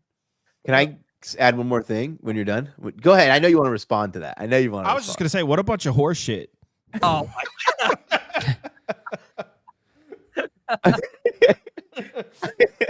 I found it. I knew I wasn't tripping. Sharon Moore, word for word, says he'll get more carries for sure. In reference to Mullings, he didn't get many in the first half. Both the guys practiced well, the two behind him, but so did Khalil Mullings. But he's really working those out, and he said he is going to get more carries. His number is 41.5, guys. 41.5. I'm going to take Khalil Mullings rushing over. And if I get burned because coach speak, I could live with it. Mullings rushing. It's okay. You can move us on to the next one. Everyone heard it. Mullings rushing over for Michigan. Yep. And disregard everything Andy said. yeah. Next up, UCF West Virginia. I think this is my favorite bet of the day, man. Mountaineer up. For those you don't know, it's senior day in Morgantown. This is the last time Garrett Green's going to lace him up in Morgantown. For those of you who aren't familiar with West Virginia football, he's been the quarterback there since the 80s. No, I'm joking. He's been the quarterback there for a long time. This is his last home game in Morgantown. It's senior night where the quarterback who's been there for years is the senior. You got a freshman quarterback coming in who, granted, looks pretty damn good for UCF. And I understand if you think he's going to piece up West Virginia's secondary, that's been bad. Get it. Makes complete sense. I personally think he's overdue to throw a pick or two on the road here in a hostile Morgantown environment. They want this one. I mean, Garrett Green, there was a narrative, and when I say there was a narrative, I supported it when it was that the West Virginia offense might be better with the other kid, Markiol. That just wasn't true. I mean, he made a few big. I was on the show and you said it. Yeah, that's what I'm saying. I contributed to that. If you look at the success rate numbers, that just wasn't true. I mean, Garrett Green's back in, definitely can make plays against this UCF defense. And by the way, when it comes to the UCF defense, this is probably my favorite angle here. Yeah, Garrett Green at home, last home game, that's all adorable. Makes for cool YouTube content. But what I really like, UCF's defensive front, right? You look at their numbers on the year and you're like, oh shit, UCF's got a good run defense. Then you actually look, I'm going to pull it up right now. All you need to do is look at the Colorado game. That's a good example too. But you look at the numbers, you're like, oh, UCF has a good run defense. Then you look at their schedule. They've been run all over twice. Iowa State, BYU, two balanced offenses. Other than that, they've played nothing but passing attacks. The only rushing attack they've seen all year is Arizona State, and there was no Scattaboo in the game. So UCF, they have great numbers against the run. They played TCU, Colorado, Florida with Graham Mertz, all passing attacks. Cincinnati's kind of balanced. I mean, the Iowa State and BYU ran the ball all over them. So I have a sneaky suspicion that this UCF run defense isn't nearly as good as the numbers indicate. We know this rushing attack, when you got Garrett Green at quarterback, is pretty dynamic here in Morgantown. Garrett Green ain't losing. West Virginia up. I got 3.5. Okay. So, guys, look, I got the West Virginia jersey, got the UCF jersey, repping both my schools here. And since the beginning of the season, I mean, since the off season, there were only 2 games on the schedule that Mountaineers were talking about. Obviously, the Penn State game and the UCF game. This is a big deal. They want to beat the smithereens out of UCF. The last home game of the season.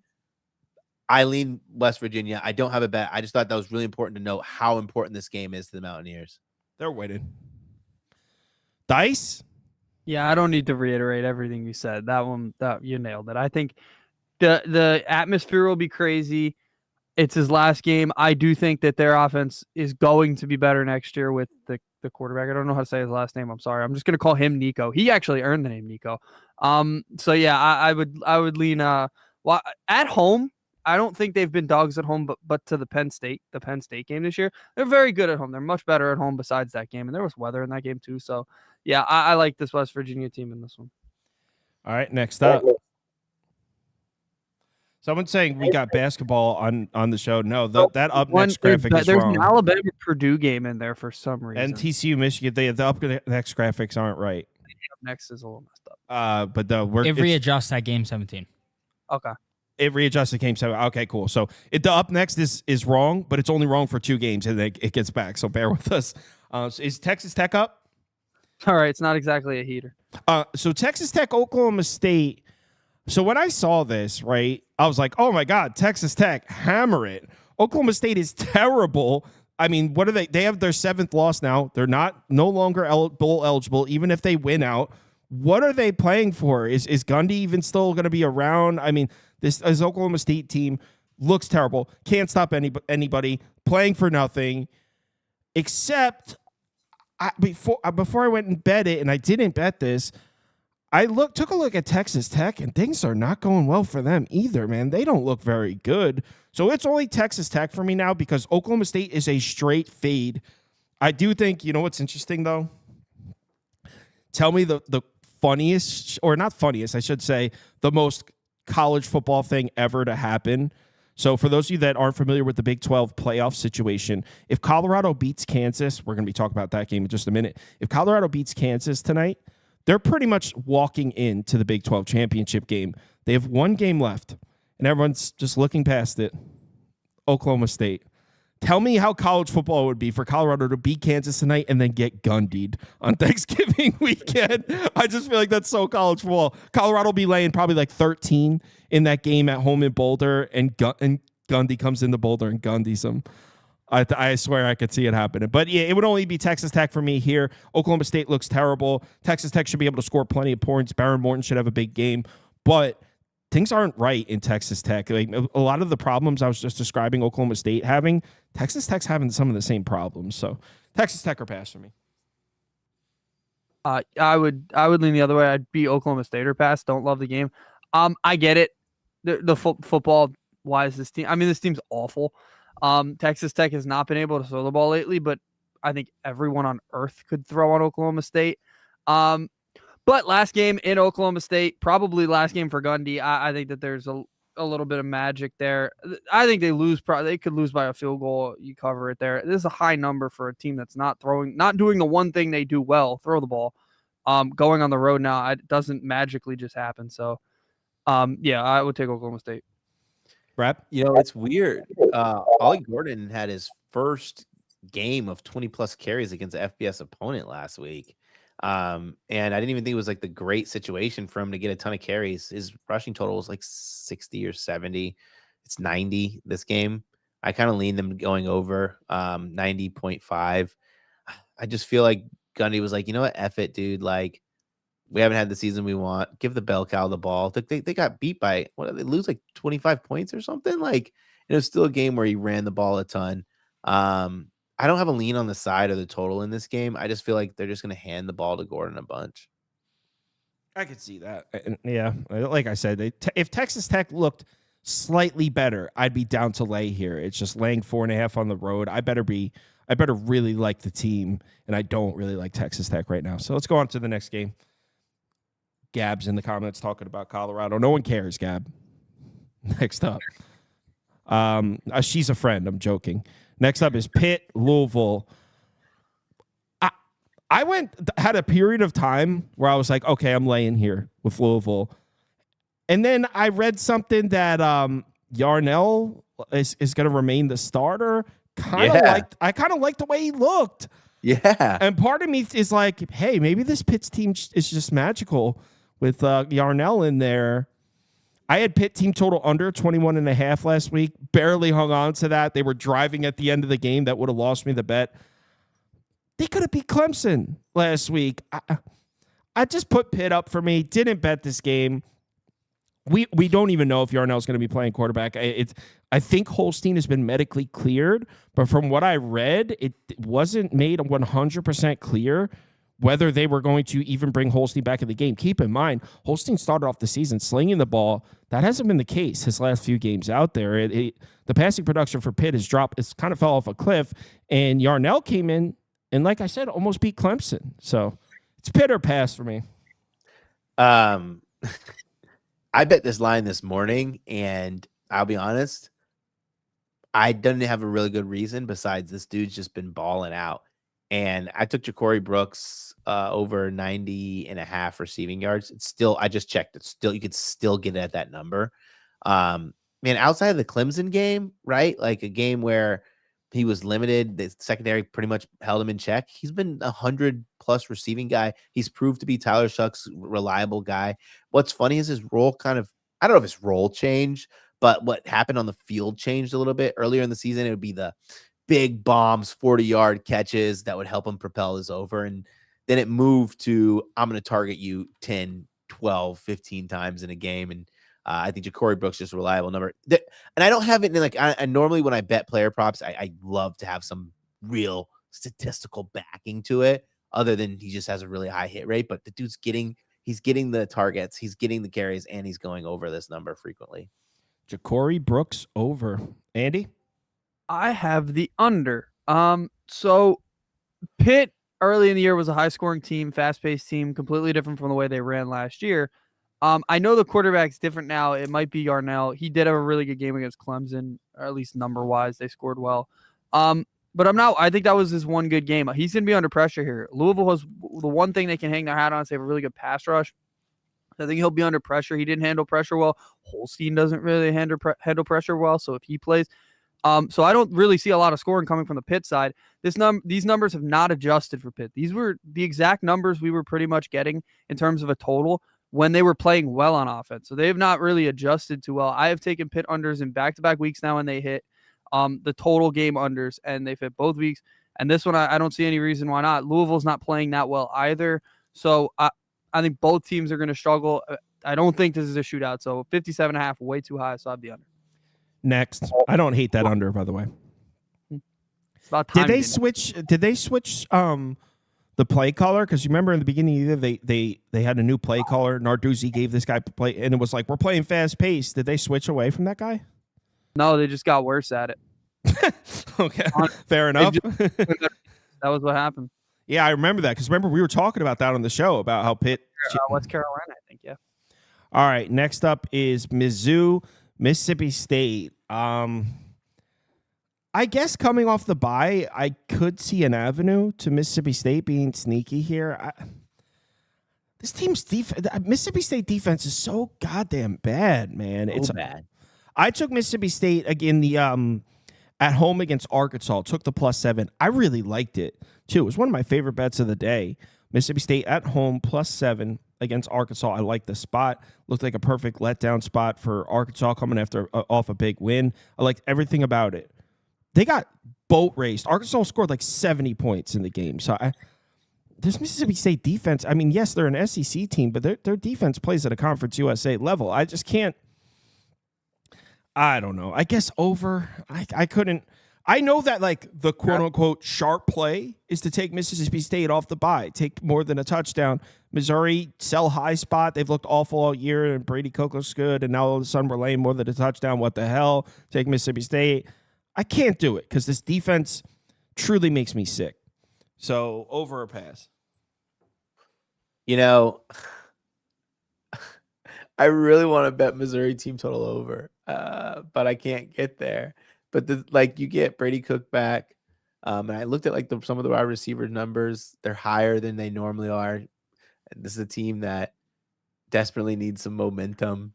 I think their team total is, what is it, 32.5? Man, net points per drive on defense. Let's just talk about that. Mississippi State, 119th. EPA drop back. No, do success rate first. 133rd to the drop back, then to the rush. EPA margin on defense, 102nd. This is an SEC team, folks. They're horrible. Missouri should score a bunch. I might lock it in for just a couple pennies just to have some fun. Honestly, I might be down to take Mizzou to score 24 points, even if Drew Pine was starting. That's how bad this defense is. Mr. Dice, let me guess. I like the Bulldog spot. I'm taking the 8. That's what Andy's about to say. First of all, I don't sound like that. Second of all, I have the over. There's a graphic for it. I like a lot of points in the game. I will say, Van Buren hasn't necessarily been. There's a graphic for the under. Well, that's wrong. You messed up. You did the graphics. Impressive. My bad. Van Buren hasn't necessarily been great. He hasn't been great. But if you look at the schedule, he's faced a lot of really good teams. I feel bad for the guy. He has had to play Georgia, Texas. I mean, he's in the SEC, so that's the way it goes. But he's had a really tough schedule. And Missouri, I know their offense looked really bad with Drew Pine, but he actually rebounded pretty well in his next game. So I do think that they can look a little bit better. So, yeah, I think there will be points in that one. I don't hate points. People have been saying that because I've been betting a lot of unders in the basketball game. I don't hate points. I like points. Appraise this in the comments. Jonathan Appraise likes Mississippi State. Pony Morris, Mizzou -10. I guess he's laying an alt line. Let's move on to the next one. Someone said Mizzou. Oh, Himothy says Mizzou scores 30. Man, the team total's 32.5. You're going to need a couple more than 30. Yeah. 30 doesn't do anything for us. We need 33. All right, what's up next? Baylor, Houston. Tough one. So I said Houston or pass in this game. I put it. Oh, you know what? No, I didn't put this in my leans section. But I do lean towards the Houston side. I think this Baylor defense might be. This Baylor offense might be a little bit overvalued. I think people need to pump the brakes a bit with Sawyer Robertson. They do have a rushing attack that needs to be respected for sure. They played some of the easier defenses in the Big 12 recently, but really what I don't like is going on the road to Houston. I like this Houston defense a lot, and it's been overshadowed a lot this year based on the fact that the offense has spent most of the season being so ass that no one's even noticed. Like, when your offense is so bad and gives the ball back immediately, it puts your defense in terrible positions, and sometimes you can have a really good defense that people aren't even noticing it's good because the offense just putting them in bad spots. It's kind of how I feel about Houston. Because, yes, you could look at the efficiency numbers, but there's something to be said for, okay, we make a stop 3 and out. Our offense gets the ball, punts it right back. Make a stop 3 and out. Our offense gets the ball, punts it right back. And then all of a sudden, it's like, dude, we got to do this again in a 5-minute span. Like the time, the fatigue. Their offense was doing them no favors for most of the season. All that to say, I think this Houston defense is a little undervalued. Baylor has a strong run defense, though. Just give me Houston +8 or pass, under 50 or 50.5 or pass. I don't know. Didn't bet this one. Betting player props in college football is the funniest thing because, we've seen on Chris last week in an amazing opportunity to just smash his rush over. It was like 68.5. Now this week, not in a good opportunity per se, and at 49.5. But I think he actually goes over. And it's not because I don't trust the run defense of Baylor, but having this game at home, having against a better secondary than he played last week, I don't think there's going to be the opportunities to throw the ball as much. There are two things in this game that are pretty interesting. The havoc percentage for the defense, we'll go with the front 7, 9.6% is pretty high, which means, they're getting into the backfield. I actually think that helps him running. Of course, in college, sacks count against rush yards, but I think that helps him running and getting bigger gains, right? Not necessarily running the ball because no one's open, but running the ball because the pass rush gets in the backfield and you have to step up into the pocket. I like it. It's over 49.5 for Chris, for me, rushing yards. Andy? Over. Another total. I have the over. Sawyer Robertson, he's turned into like one of the better quarterbacks in the Big 12 late, but that's because he's been playing bad defenses. Well, he's playing a pretty bad defense here. Started the season well. Don't get me wrong. Houston's defense did have a good start to the season. Since then, they haven't been as good. And Baylor's defense also is not good. They did allow a lot of people were talking all week about how well West Virginia looked bad. They still did score a decent amount. I mean, in that game and before the second half, in a 2-minute and 50-second span, there were like 4 touchdowns scored. So I mean, West Virginia was doing their part as well, scoring in that game. So Baylor's defense hasn't been great. I know you look at Houston and you're like, well, this is a bad offense. Sometimes bad offenses can score on bad defense, especially at home. Chris can move the ball a little bit. So, yeah, I have the over. We're getting to Indiana, Ohio State in just a few games. We saved the biggest 3 games for last, kind of like they do on College Game Day. Next up, Alabama, Oklahoma. Andy, didn't you have a bet in this game? Damn right I do. All right. Hooters are live. Dude. Yeah, I'm an idiot. It's pretty simple. There's no team. Oh, there are teams that are looking ahead this week. But there's no team looking past their opponent more than Oklahoma. Look, I don't know more than Alabama. I don't know the ins and outs of their program, but they have Auburn next week. That's their biggest rival. That's probably the last step to them making the playoffs. They just have to win their games. They're also probably in the driver's seat to go to the SEC championship game. But it is not easy to go to Norman. It is certainly not easy to go to Norman. And they can move the ball a little bit. They can run their quarterback. Jackson Arnold, he's not branded as a runner, but he can move a little bit. If they put Hawkins in, he can run. Alabama, they struggle with that. The guys that can move around the pocket. I'm not saying they're going to. I'm not saying that Oklahoma's going to move the ball. I'm just saying I don't think that it's an easy situation for Alabama to go into Norman against a good defense. Look, they're not. Their defense is good. Their offense is god awful, but their defense keeps them in. Their defense would be keeping them in games if their offense wasn't one of the worst in the power conferences. So their defense is a really good defense that can win them games. Their offense just loses them all their games. So there's no team looking ahead. There's no defense that's stronger that can match up with their opponent like Oklahoma.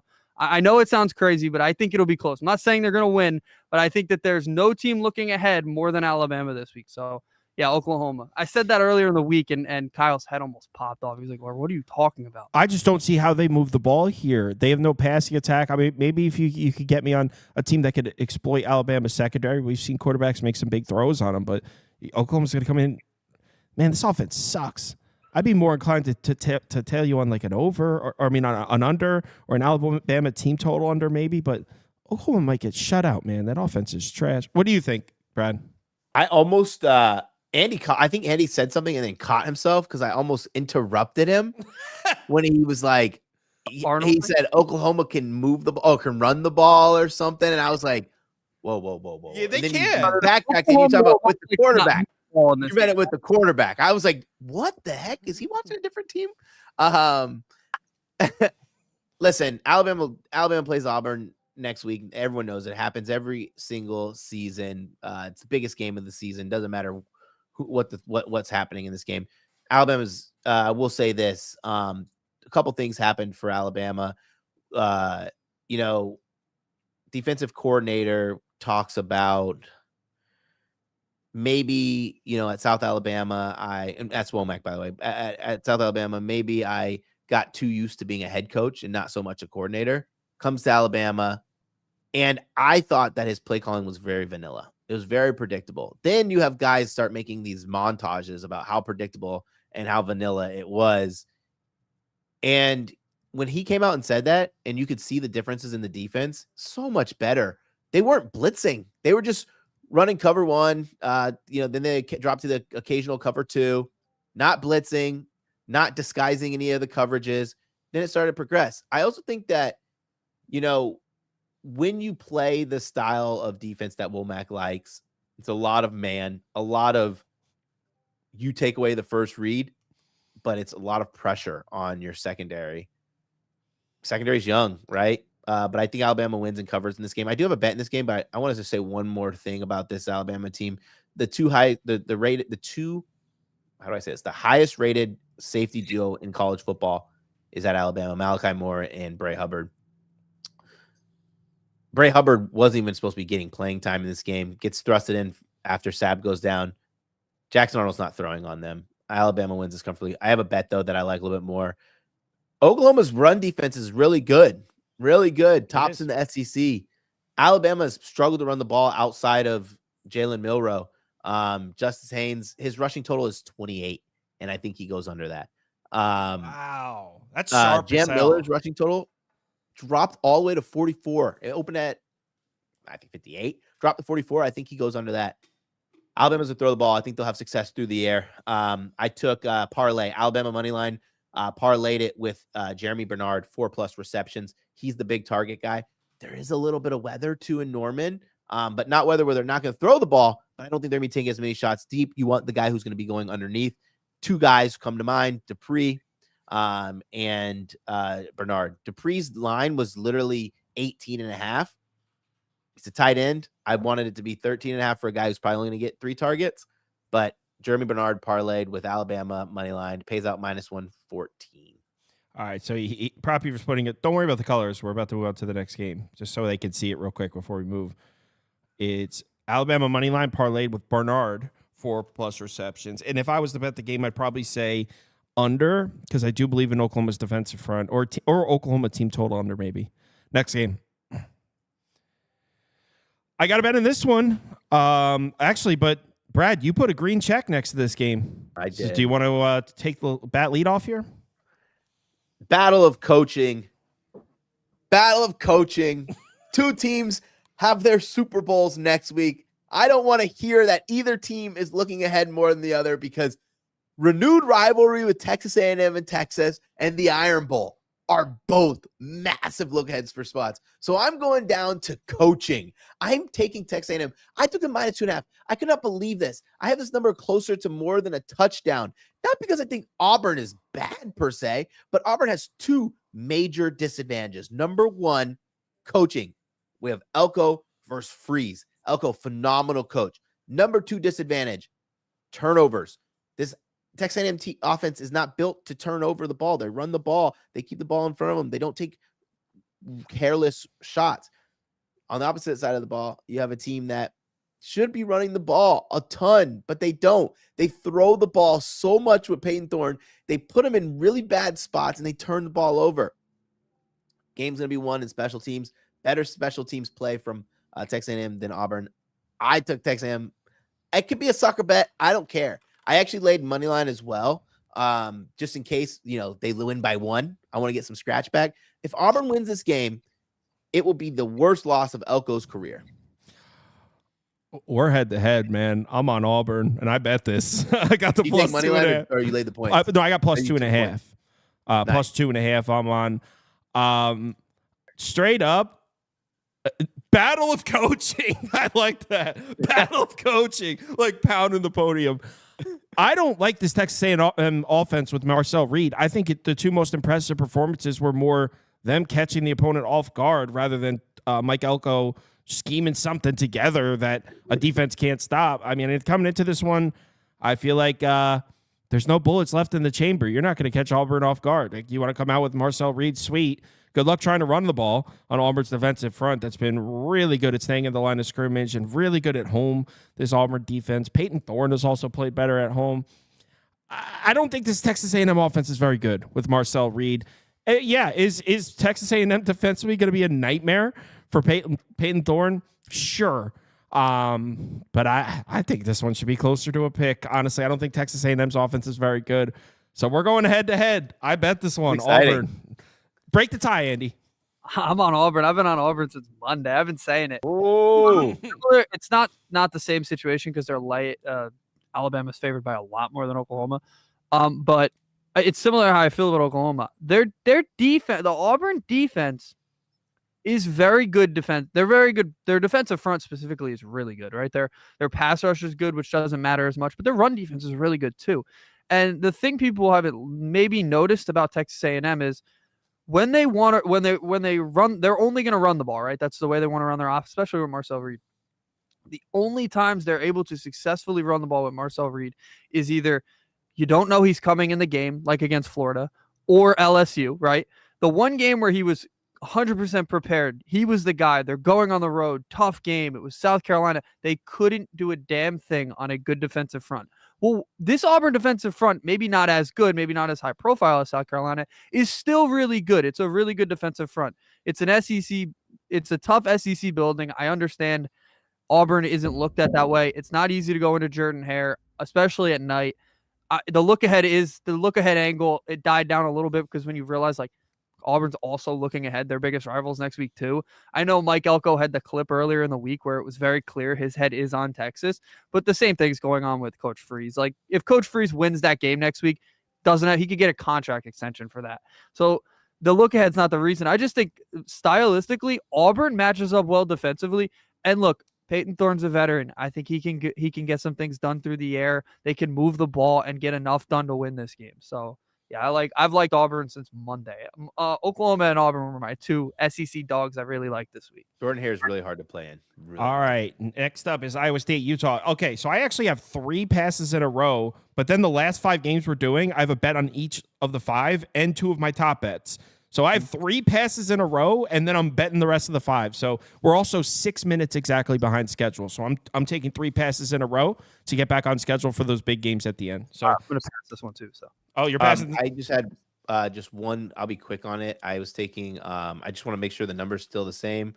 That's playable. Rocco Beck over 237.5 passing yards. We saw Shadur throw for 340 against Utah last week. Beck has been airing the ball out, 54th rush rate over expected, run the ball a ton. That's all I had. I like that too because this Utah pass rush isn't the same as it No. been, and I like Rocco Beck, so I could get on board with that. I was leaning towards Iowa State. So we got Rocco Beck over 237.5 pass yards next game. And this is another pass because LSU at home in Death Valley on a Saturday night, less than 10 against Vanderbilt. What in the hell is going on? But at the same time, I don't know. I don't want to be naive and say like, oh, LSU doesn't care about this game because like they might. I don't know them. But I mean, they already got 6 wins. They're already bowl eligible. What are they playing for? I guess Vanderbilt or pass, under a pass. But like I said, this is a pass. Man, talk about a team who needs a good feel good moment. I had to pass on this. I was going to be on Aaron Anderson. I think I had him at his line at a playable number would have been 50, and line moved to 60. I passed. I just couldn't get with 60. I thought he was a really good option though. A guy who's been taking over the bulk of the 10 to 15 A-dot targets. All right, Andy. I think this is going to be a good old fashioned ass whooping. There's no team right now that I think has less juice than LSU. We've been talking about all these teams that are in the college that are Wait, ass whooping by who?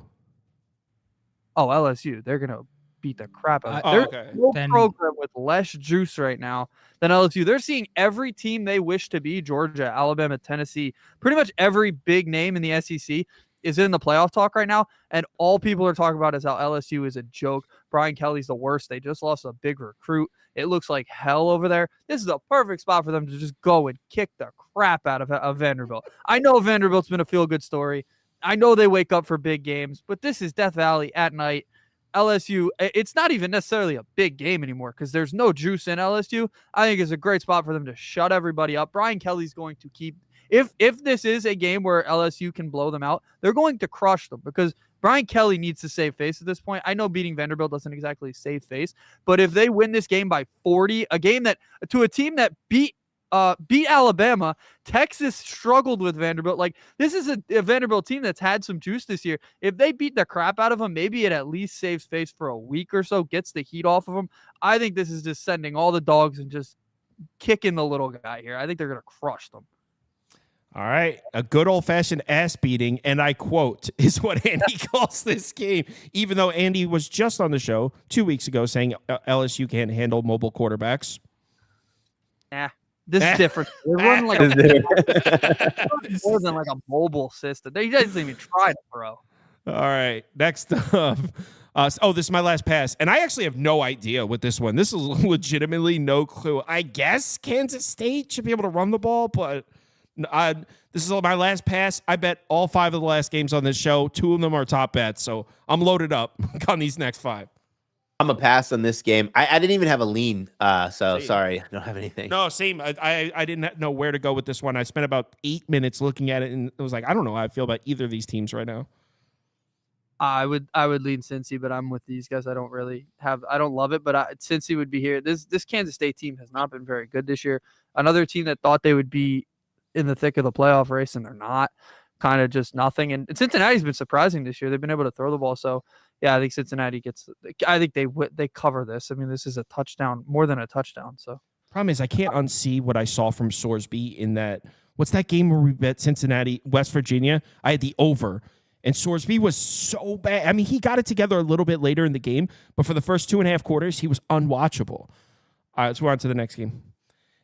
All right, speaking of ass beating, hokey up here. I laid the 3. Love this one. There is one thing, if you've subscribed to this channel, you've heard me say it several times when talking about Duke. I think this Duke team is pretty solid. I like the defense. I think Malik Murphy's got a lot of talent, but it's very clear there is a recipe to beat this Duke team. Put pressure on Malik Murphy. If you pressure Malik Murphy, Duke's offense is bad. They have no run game. Their offense is literally drop Malik Murphy back and show us your 5-star talent. Was he a 5-star? I don't even know if he was a 5-star. He was at Texas. Was he? I think he was a late 4-star, but yeah, he was close. Yeah. So he's very highly touted recruit at Texas. He was Quinn Ewers' backup, transferred to Duke. That's who Malik Murphy is, if you didn't know. So Malik Murphy's the quarterback, and Duke's offense is very clear. If you pressure Malik Murphy, this is a really bad offense, and I mean one of the worst in the conference. Want to know who has one of the best pass rushers in the country, one of the best pass rushes in the country? NFL edge rusher out there on the edge, Virginia Tech. Pressure's coming. Duke's offense is going to look bad. Do I love drones on the road against a tough Duke defense? No. But I like this Virginia Tech rushing attack. I think they control the pace of the game. I think they win comfortably. So I'm on Vatek here.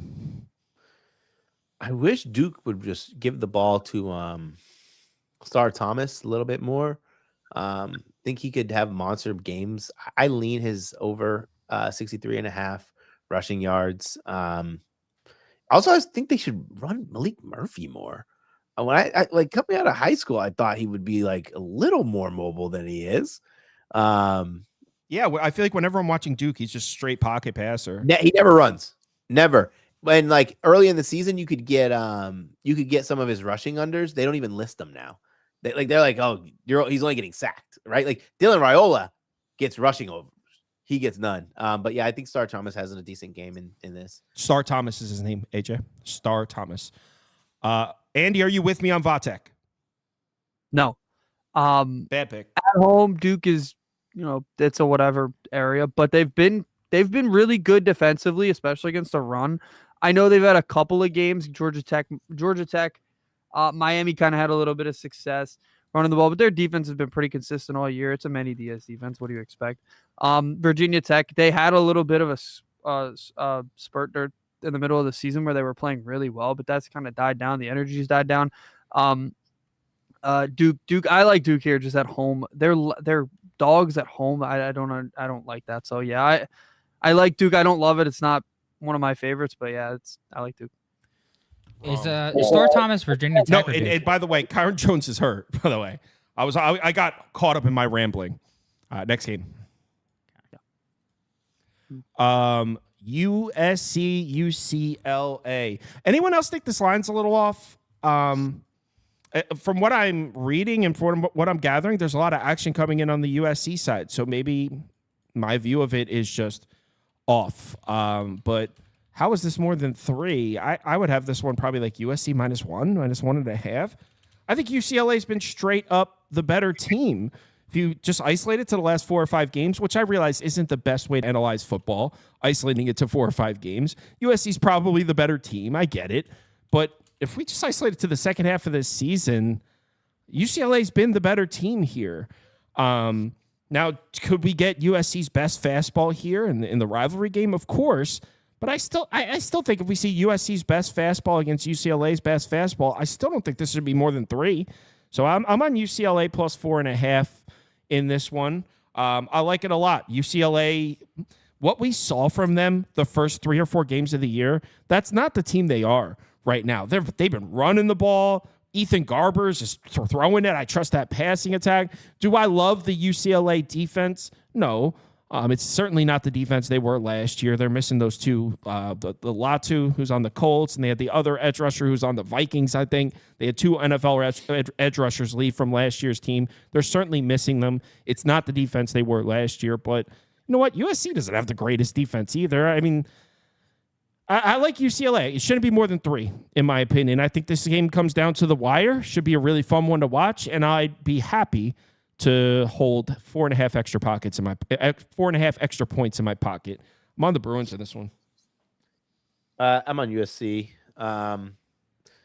We watched Will Rogers be able to kind of dice this the secondary apart, small, short passes. I think that the problem with USC and with Miller Moss is his efficiencies in those small passes wasn't working. Mayava brings that in for USC. It's funny. I think USC has a chance to win by double digits. Really? I agree. What? Yeah, I'm also on them. The weird thing about Mayava, nobody talks about the game because it was a small game against Nebraska, but I've heard the word fine thrown out. A couple of the shows we watched this week, everybody said Mayava was fine. I thought he looked really good. I thought he worked perfectly. He said he was fine because he threw that interception. I think that was his first drive. Yeah. His passing success rate was above 50%. It was like 54%, right? Yeah, it was 54%. So like they were successful throughout pretty much the whole game on a defense that's not bad. They're not great, but not bad. They're a hell of a lot better than UCLA's defense. UCLA's been getting diced up by pretty much every quarterback that's walked in the building. Hell, even Iowa threw for 185 and 12 yards per attempt. That's Iowa. Iowa doesn't even want to throw the ball. They were able to dice them up. So yeah, I think this one, I know it's a rivalry and I know it's a huge game for both teams, and UCLA takes it maybe a little bit more seriously because USC's got Notre Dame on deck. So like they don't have a big game after this, but UCLA is significantly better and they looked better offensively. So yeah, I like USC by a lot here. By a lot? By a lot. What the hell? No. Wrong. Let's go on to the next one. And actually I lied. I said I bet the last 5 games. I didn't. We're on to this one right here. Wow.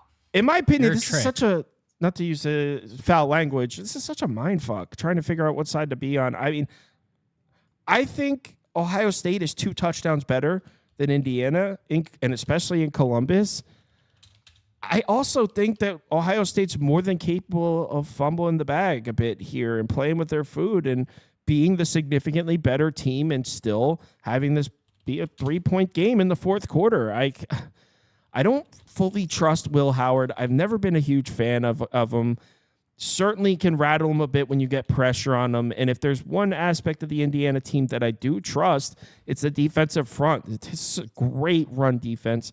And the reason I trust that aspect of Indiana, well, number one, the numbers on paper is like the best run defense in the country, but also the fact that we saw the same sort of defense last year at James Madison with Cignetti, and he brought 4 of the pieces over from the defensive front there at James Madison and just picked up right where he left off. I mean, no one could generate push against this defensive front, and this is Ohio State offense that, although it does seem like they figured their shit out, there's a section this season where they were having some problems on the offensive line. There were some injuries there on the offensive line. This isn't you would think with Judkins and Trevion Henderson and all the talent Ohio State has that this is a run game that you could just hang your hat on. But we've seen points this season where the Ohio State run game wasn't working. I don't know if I don't know if Ohio State can consistently run the ball on Indiana. And if you throw that fact in there, that Ohio State may struggle to consistently run the ball in this game, anything could happen, because I don't know how much better I think Will Howard is than Curtis Rourke. I don't even know if he is, honestly. So it's got to be Indiana for me here. This is the one I didn't bet of the big games, just because maybe I'll bet Indiana, just do some gambling, have some action on the game. But in my opinion, it's a tough one. I bet Indiana. I actually didn't bet Indiana twice. I bet them 4 weeks ago at the look ahead at 10.5. And then the line came back out, and I bet them again at 12.5. When they reposted it higher, I was like, you guys are talking about line movement. The line moved all the way down to 9. The line has also moved as high as 13. I don't think this is getting talked about enough. Seth McLaughlin being out by himself might be, something that we can ignore. But the fact that they lost Simmons, what was that, 3 weeks ago as well? Like, that's your left tackle and your center, your two most important positions on the offensive line against a really doggone good defensive line of Indiana. Sure, they were good against bad teams, but the eye test tells us that they have been good, right? I think this game stays close. Signetti is a really good coach, but not only that, I think he has this Indiana team believing, right? Like, the belief is there for this squad. Ohio State's going to want to run the ball a ton. They're going to want to, they're going to want to try to flex their muscle, bow up with their offensive line against the Indiana defensive line. But this is not like your Indiana defensive line of years past. They went out and spent money and got guys in the portal, guys who are really good defensive line players who would be playing, if they went to the transfer portal, would be playing for the Alabamas, the Georgias, the Tennessees, the Ohio States. But they went to Indiana to follow their coach. And I think that they in the trenches, this game is a lot more equal than people believe. I think it stays close. I have the Buckeyes winning, but a close game. I agree with that last sentence you said. In the trenches, this game's a lot more close than people think. I think specifically the Ohio State offensive line versus the Indiana defensive front. Yep. On the other side, I don't know if I trust Indiana's offensive line to necessarily compete with the Ohio State defensive front. I also would lean under too, by the way. Andrew? I was trying Take to the Buckeyes, bro. We know you're going to. Yeah, I was trying to think of the best way to say it, and I used dog walking the other day, and I like that one. I think this is gonna be a dog walking. I love the story, and I love Coach Signetti. I love them at James Madison. They have not played a good O-line yet.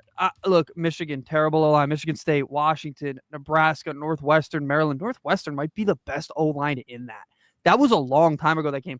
The other games, UCLA, Western Illinois, FIU, Charlotte. That's their whole schedule. Name me a good team. Name me a good O-line. They haven't faced anybody.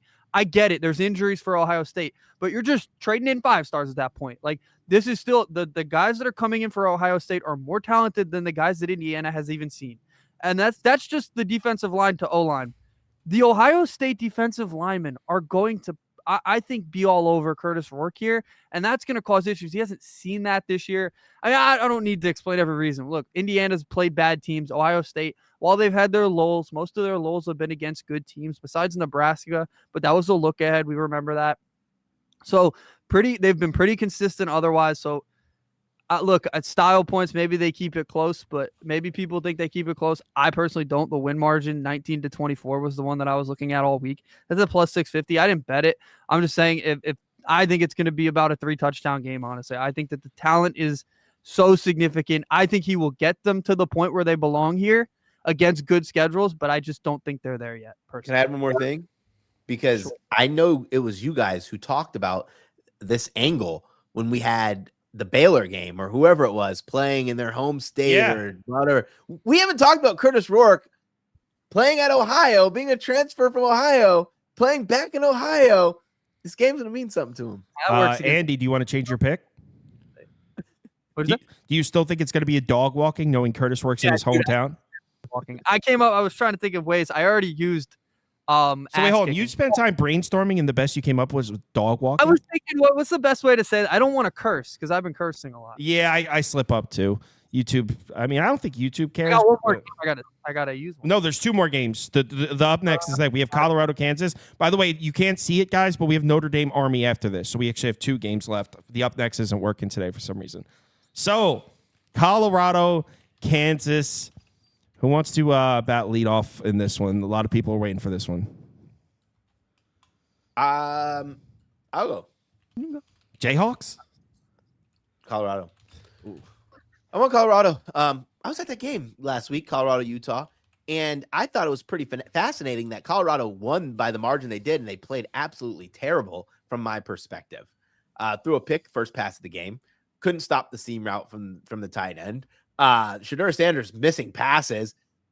They were in 3rd and long more than they probably should have been. It was 3rd and long and 4th down conversions that really brought them to.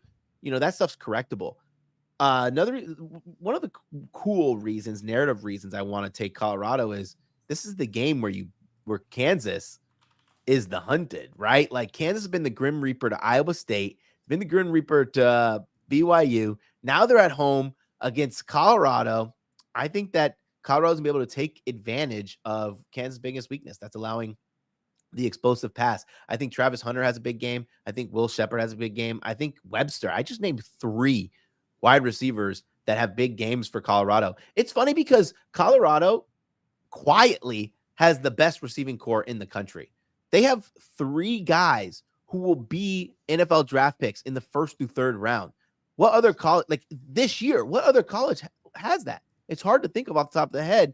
And then they have a freshman who's really good. And then Jimmy Horn might be, 5th round if he goes, so like it's a really good wide receiver core, makes life easier. I have them winning. I bet them money line, to be honest, minus 128. Andrew, I'm on Kansas here. I Let's liked it. go. It was perfect to me. I like Colorado, and I do think that they have some advantages in a lot of their games recently. Right, the Utah game, Utah's a disaster. Their O-line and D-line aren't nearly as good as they usually are. For Kansas, it's kind of true in that way, except their offensive line is really good. The only way you have to disrupt the Kansas offense is you get Jaden Daniels under pressure, right? Because he can't handle it. I don't necessarily think that that's going to happen. There's a really good O-line. I think I said the wrong name, but yeah, I just don't think that's going to be there for Colorado pressuring him. So I think they've been really good at Arrowhead this year. I know it's a lot of the reasons that Kyle was just about to tell you. Like, I think that this Kansas team's just on a really hot streak and finally playing how they were supposed to play from the beginning. So I like this spot for him to continue to play. Spoiler for this. yeah, and it's not just that Kansas is playing well, but it's also it's time for the Colorado defense to come crashing back down to reality. They've played great. I've talked about it. Give Colorado's defense a lot of props. In fact, the one week my pick for the game was Utah team total under because I respected what the Colorado defense was doing. But let's be real. Against who? I mean, you look at their schedule, you got Utah, Cincinnati, Texas Tech, who's having all kinds of problems. Arizona, terrible, terrible offense. Kansas State, that's a decent offense. They can't throw the ball. It's run first. They lost that game. At UCF, they beat the shit out of UCF in the bounce house. That was when KJ Jefferson was quarterback. UCF turned the ball over 4 times and still scored 21 points in the game. Baylor hung 31 on Colorado. So now this is going to be a drastic, whatever adjective you want to use, step up in competition for the Colorado defense. You're playing the Kansas Jayhawk offense, which might be top 10 in the country in terms of the way they're playing right now. This offense is unstoppable right now, and not just right now. This offense is unstoppable in Arrowhead. They're averaging 38 points per game in Arrowhead. 38 points per game. And those games, this is the craziest part, those games were against Iowa State, Iowa State, what are the 3 games, Andy? Iowa State, Houston, I forget what the 3rd game was, but it was against good defenses that they're averaging 38 points per game in this arena, in this stadium. I think Colorado's defense is going to get cooked up here. Is Shedeur Sanders going to make plays? Of course. In my opinion, we're looking at a shootout. I got a full +3, by the way. This is not one of my favorite bets, to be honest. I placed this bet partially because this is going to be an awesome game, and I want to have some action on it. And there's a lot of people in the Discord, like Steez and J7 talking Colorado shit. Gab's on Colorado. So Kansas +3. Let's do it. It's going to be a fun one. Wow. Army, Notre Dame. I'm so curious what Brad has to say about this game because me and you have talked about it already, Kyle. Yeah, Oh you know my what? God. He looks indifferent. Let's make him go first. He looks indifferent. I wrote this game up. I was excited. I normally write up every Notre Dame game, have done for the past 2 years. So I know this team pretty well. This was the most confused I've been about a line ever. I went with Notre Dame -14. I think it's going to be a size mismatch on the offensive defensive lines. I also think that we've seen this trend with some of the service academies this year where their run defense is not as good as it should be, right? When you think about their teams that see the run all the time, they practice it, but they give up big run plays to non-Service Academy teams, which shouldn't happen. I think Notre Dame could take advantage of that. Notre Dame on a 6-game cover streak, 6-0 against the spread in their last 6 games. Marcus Freeman as a coach, I'm gonna have to do the math here. It's something like 23-12. Oh, it's 24-12. 24-12 against the spread as a Notre Dame coach. I think that this is one of those games, much like when they played Navy, they just flex their muscle. They're not able to move the ball, and they end up covering in this game. It's weird. The game's at Yankee Stadium too. I don't like that. Yeah, Andy's with you, by the way. Oh yeah, I'm all over Notre Dame. Oh yeah. He brought up the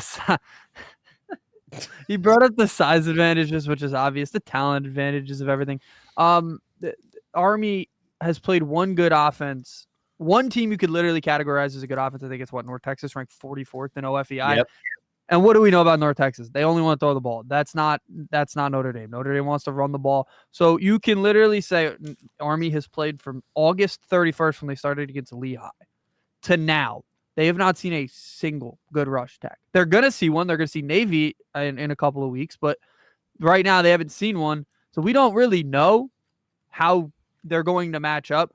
My assumption is because of the size advantages and the talent advantages that it's not going to be necessarily pretty. And you also, on the other side of Notre Dame, a team, a couple of weeks ago I had said they weren't really winning these games comfortably. I said that before the Stanford game.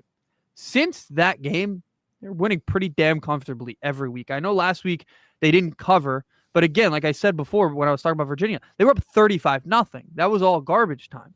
This team's winning games comfortably now. They're blowing out teams when they want to, and they've heard all the chatter about Army. They know what happens if Army wins this game. They want to blow the doors off of them. They want to just go crazy on them. So I know it's at a football stadium, so a lot of people think it'll be weird, a little bit like Ohio State Northwestern last week. Started a little odd for Ohio State. It cost them a cover, but with it being 2 touchdowns, and I think they win it by 3 or 4. So I don't think that'll make that big of a deal. Apparently, I'm the only one in here that respects the troops. No, that's a crazy way to phrase that. I'm on Army. I took the plus 14.5. It's not one of my biggest bets of the game of the day. To be honest, early in the week, I was just doing the Army Notre Dame video early in the week, and I was like, I'll put a few dollars on Army plus 14.5. I lean that way. But as the week progressed, and then we learned the weather's going to be a little nasty in Yankee Stadium, all of that, I think, favors Army. And look, what they said about the talent discrepancy here is not a lie. I mean, Army's strength of schedule is laughable. Notre Dame's going to have the size advantage. I get all that. But what is Army excellent at?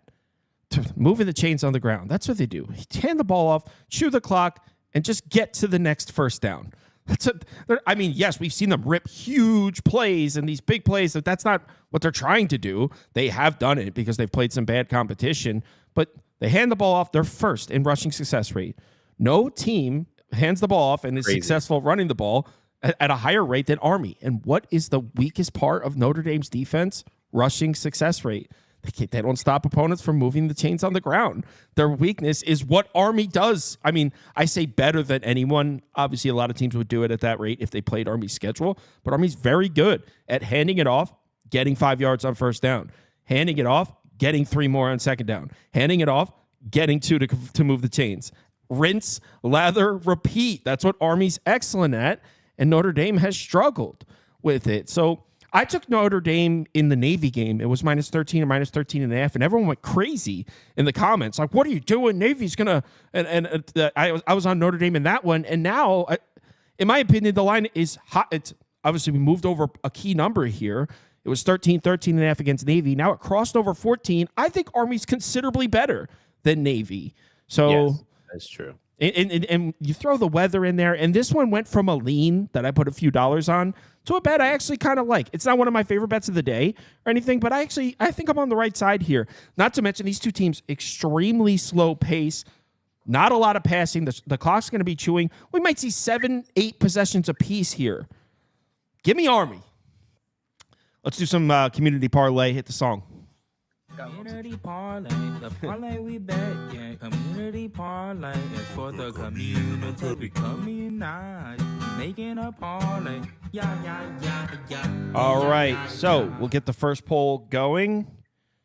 Here, I'll actually run the community parlay. While I'm doing that, Brad, you want to tell everyone where they can find your stuff? Yeah, you can find me on X at Mr. Brad Thomas. You can find all my written work on NBCSports.com. And if you don't like reading or you can't read, go to Spotify, Apple Play, even wherever you get your podcasts. Thursday mornings, 6 a.m., Bet the Edge on NBC. 6 a.m. All right, cast your votes. Just a reminder, I'm sure you guys already know this. We'll be back tomorrow, 11 a.m. for the NFL show. Although, tough NFL slate. I bet the Panthers, guys. I took the plus 11 with the Panthers. Times is tough. Weird slate. It is. It's every single line's plus 7.5. Like every single one. Yep. Yeah. It's depending on the skill level. I have 13 bets already. Yeah, Proppy has 13 open bets for this NFL slate, and he says he loves. I love the slate. I'm ready to go. 7-2 last weekend. I'm ready to go on a tear, people. Slow start to the season. Let's tear this bitch open. And yes, Will Levis is back on the slate. I think we're 0-10 on Will Levis bets this season. We're making him 1-10. Yeah, I can't believe you bet him again. You made a promise to us that you would never bet Will Levis again. Well, Promises are meant to be broken. thank you, Andy. Thank you. You're thanking him for that? For enabling bad behavior? Thank you. Sometimes we finish I each other's. before, which I'm honored somebody asked. I did even yesterday. I got completely screwed by SMU and Mississippi State. I had an under. They scored 90 points combined in the second half. Wow. That doesn't happen often, so that was unfortunate. But I went 2-2, and then I 2-1 the first day. So I'm positive so far on Feast Week. Feast Week. If you're feasting today, I just have 2. I have Georgia plus 7. They're playing right now, so you're too late on that. Fresno State tonight. I think they're going to beat Long Beach. The Kid's hungry. Toast said he bailed on Georgia. I think he's on the other side now. He's rooting for him. He's been in our comments screaming about him. They're currently tied with Marquette. They're playing right now. It's 11:56 a.m. They're in the Bahamas. They're now winning. What time did this game start? 11 a.m. What a stupid sport. 11 a.m. It's the game of the day. It did start at 11 a.m. They play 11 a.m. tomorrow. Oh my God, Feast Week is so dumb. Diablo's Wolf. Love the energy. Should I bet Ridley again? I don't know if I would do it in Houston, but I'm betting on Levis's feet, not his arm. You'll see tomorrow, Diablo. Pittsburgh money line, Alabama, Oklahoma. That's a big line. They like Texas A&M. Me and Andy were the only two that liked Auburn. Iowa State, Utah, Vanderbilt, LSU. They like Vanderbilt in that one. And then Virginia Tech, Duke. They like Virginia Tech with me. All right. What's the third leg of the community parlay? Cast your votes. 3 minutes till kickoff. We got the perfect timing here today. Nailed it. This is the best timing we've ever had. Yeah, this is perfect. Normally, we finish too early or we're really pushing it. All right, cast your votes. Cast your votes. It looks like, damn, you guys are really putting Texas A&M in the community parlay. Crazy. Great, wild. Great. Yep, Texas A&M is in, and then for the last 4 games, we got the big ones here. So we got Ohio State's not this one. I'm gonna go crazy. Indiana. Actually, No, Colorado is in this poll, man. They love Colorado. You just what? I just took your boys. First quarter, first half, full game. Let's go. Quarter unit each. Yeah, against the UMass today. It's 42.5 now, I think, right? Yeah, I got it 42. Yeah. I was looking at the Minutemen money line. Yeah. Yeah. That's, one of my coworkers a UMass I love grad. the Indiana fans that were all over Twitter this week talking about, well, Georgia's playing UMass this week. Well, we were playing Clemson week 1. I mean, it's gonna even. It always evens out. It always evens out in college football. Someone said, Kyle, how many of your bets are just to spite your friends? Not many, although I do always tell you guys about it when I do. Not many. I think about 6%. Yes, I think there is something to be said that, like, I do like to enjoy betting on sports. So, like, yeah, sometimes I am placing a bet for the enjoyment of it rather than your typical, like, there's an angle here, I have positive expected value, which is obviously what you're supposed to do. But sometimes I do bet games because I enjoy betting and I want to watch with my friends in the Discord and have fun. So, like, there's something to be said. Obviously, like I don't know if I would be betting Kansas if it wasn't for that aspect of it. Probably at 3 probably feels a little coin flippy. But yeah, I got into this industry not because like, oh, I'm an EV hunter. It's because I enjoy it and I'm passionate about sports betting. So yeah, there is something to be said about personal enjoyment as far as how I personally look at it. Community parlay. Colorado money line. Oh, it's up. Oh, it's Colorado won the poll. I thought it was Ohio State. Colorado won the poll. Wow. That's crazy. They like the Buffs. Too bad They had Notre Dame and Colorado and Ohio State, and they went Colorado. That's interesting. They love those Buffs. I guess they wanted more juice. That's I am just here to the odds fade on sauce. Colorado? Signed Toasty. Team 2.5. The other two are 10.5 and 14.5. That's crazy. What is it? 335. Yeah.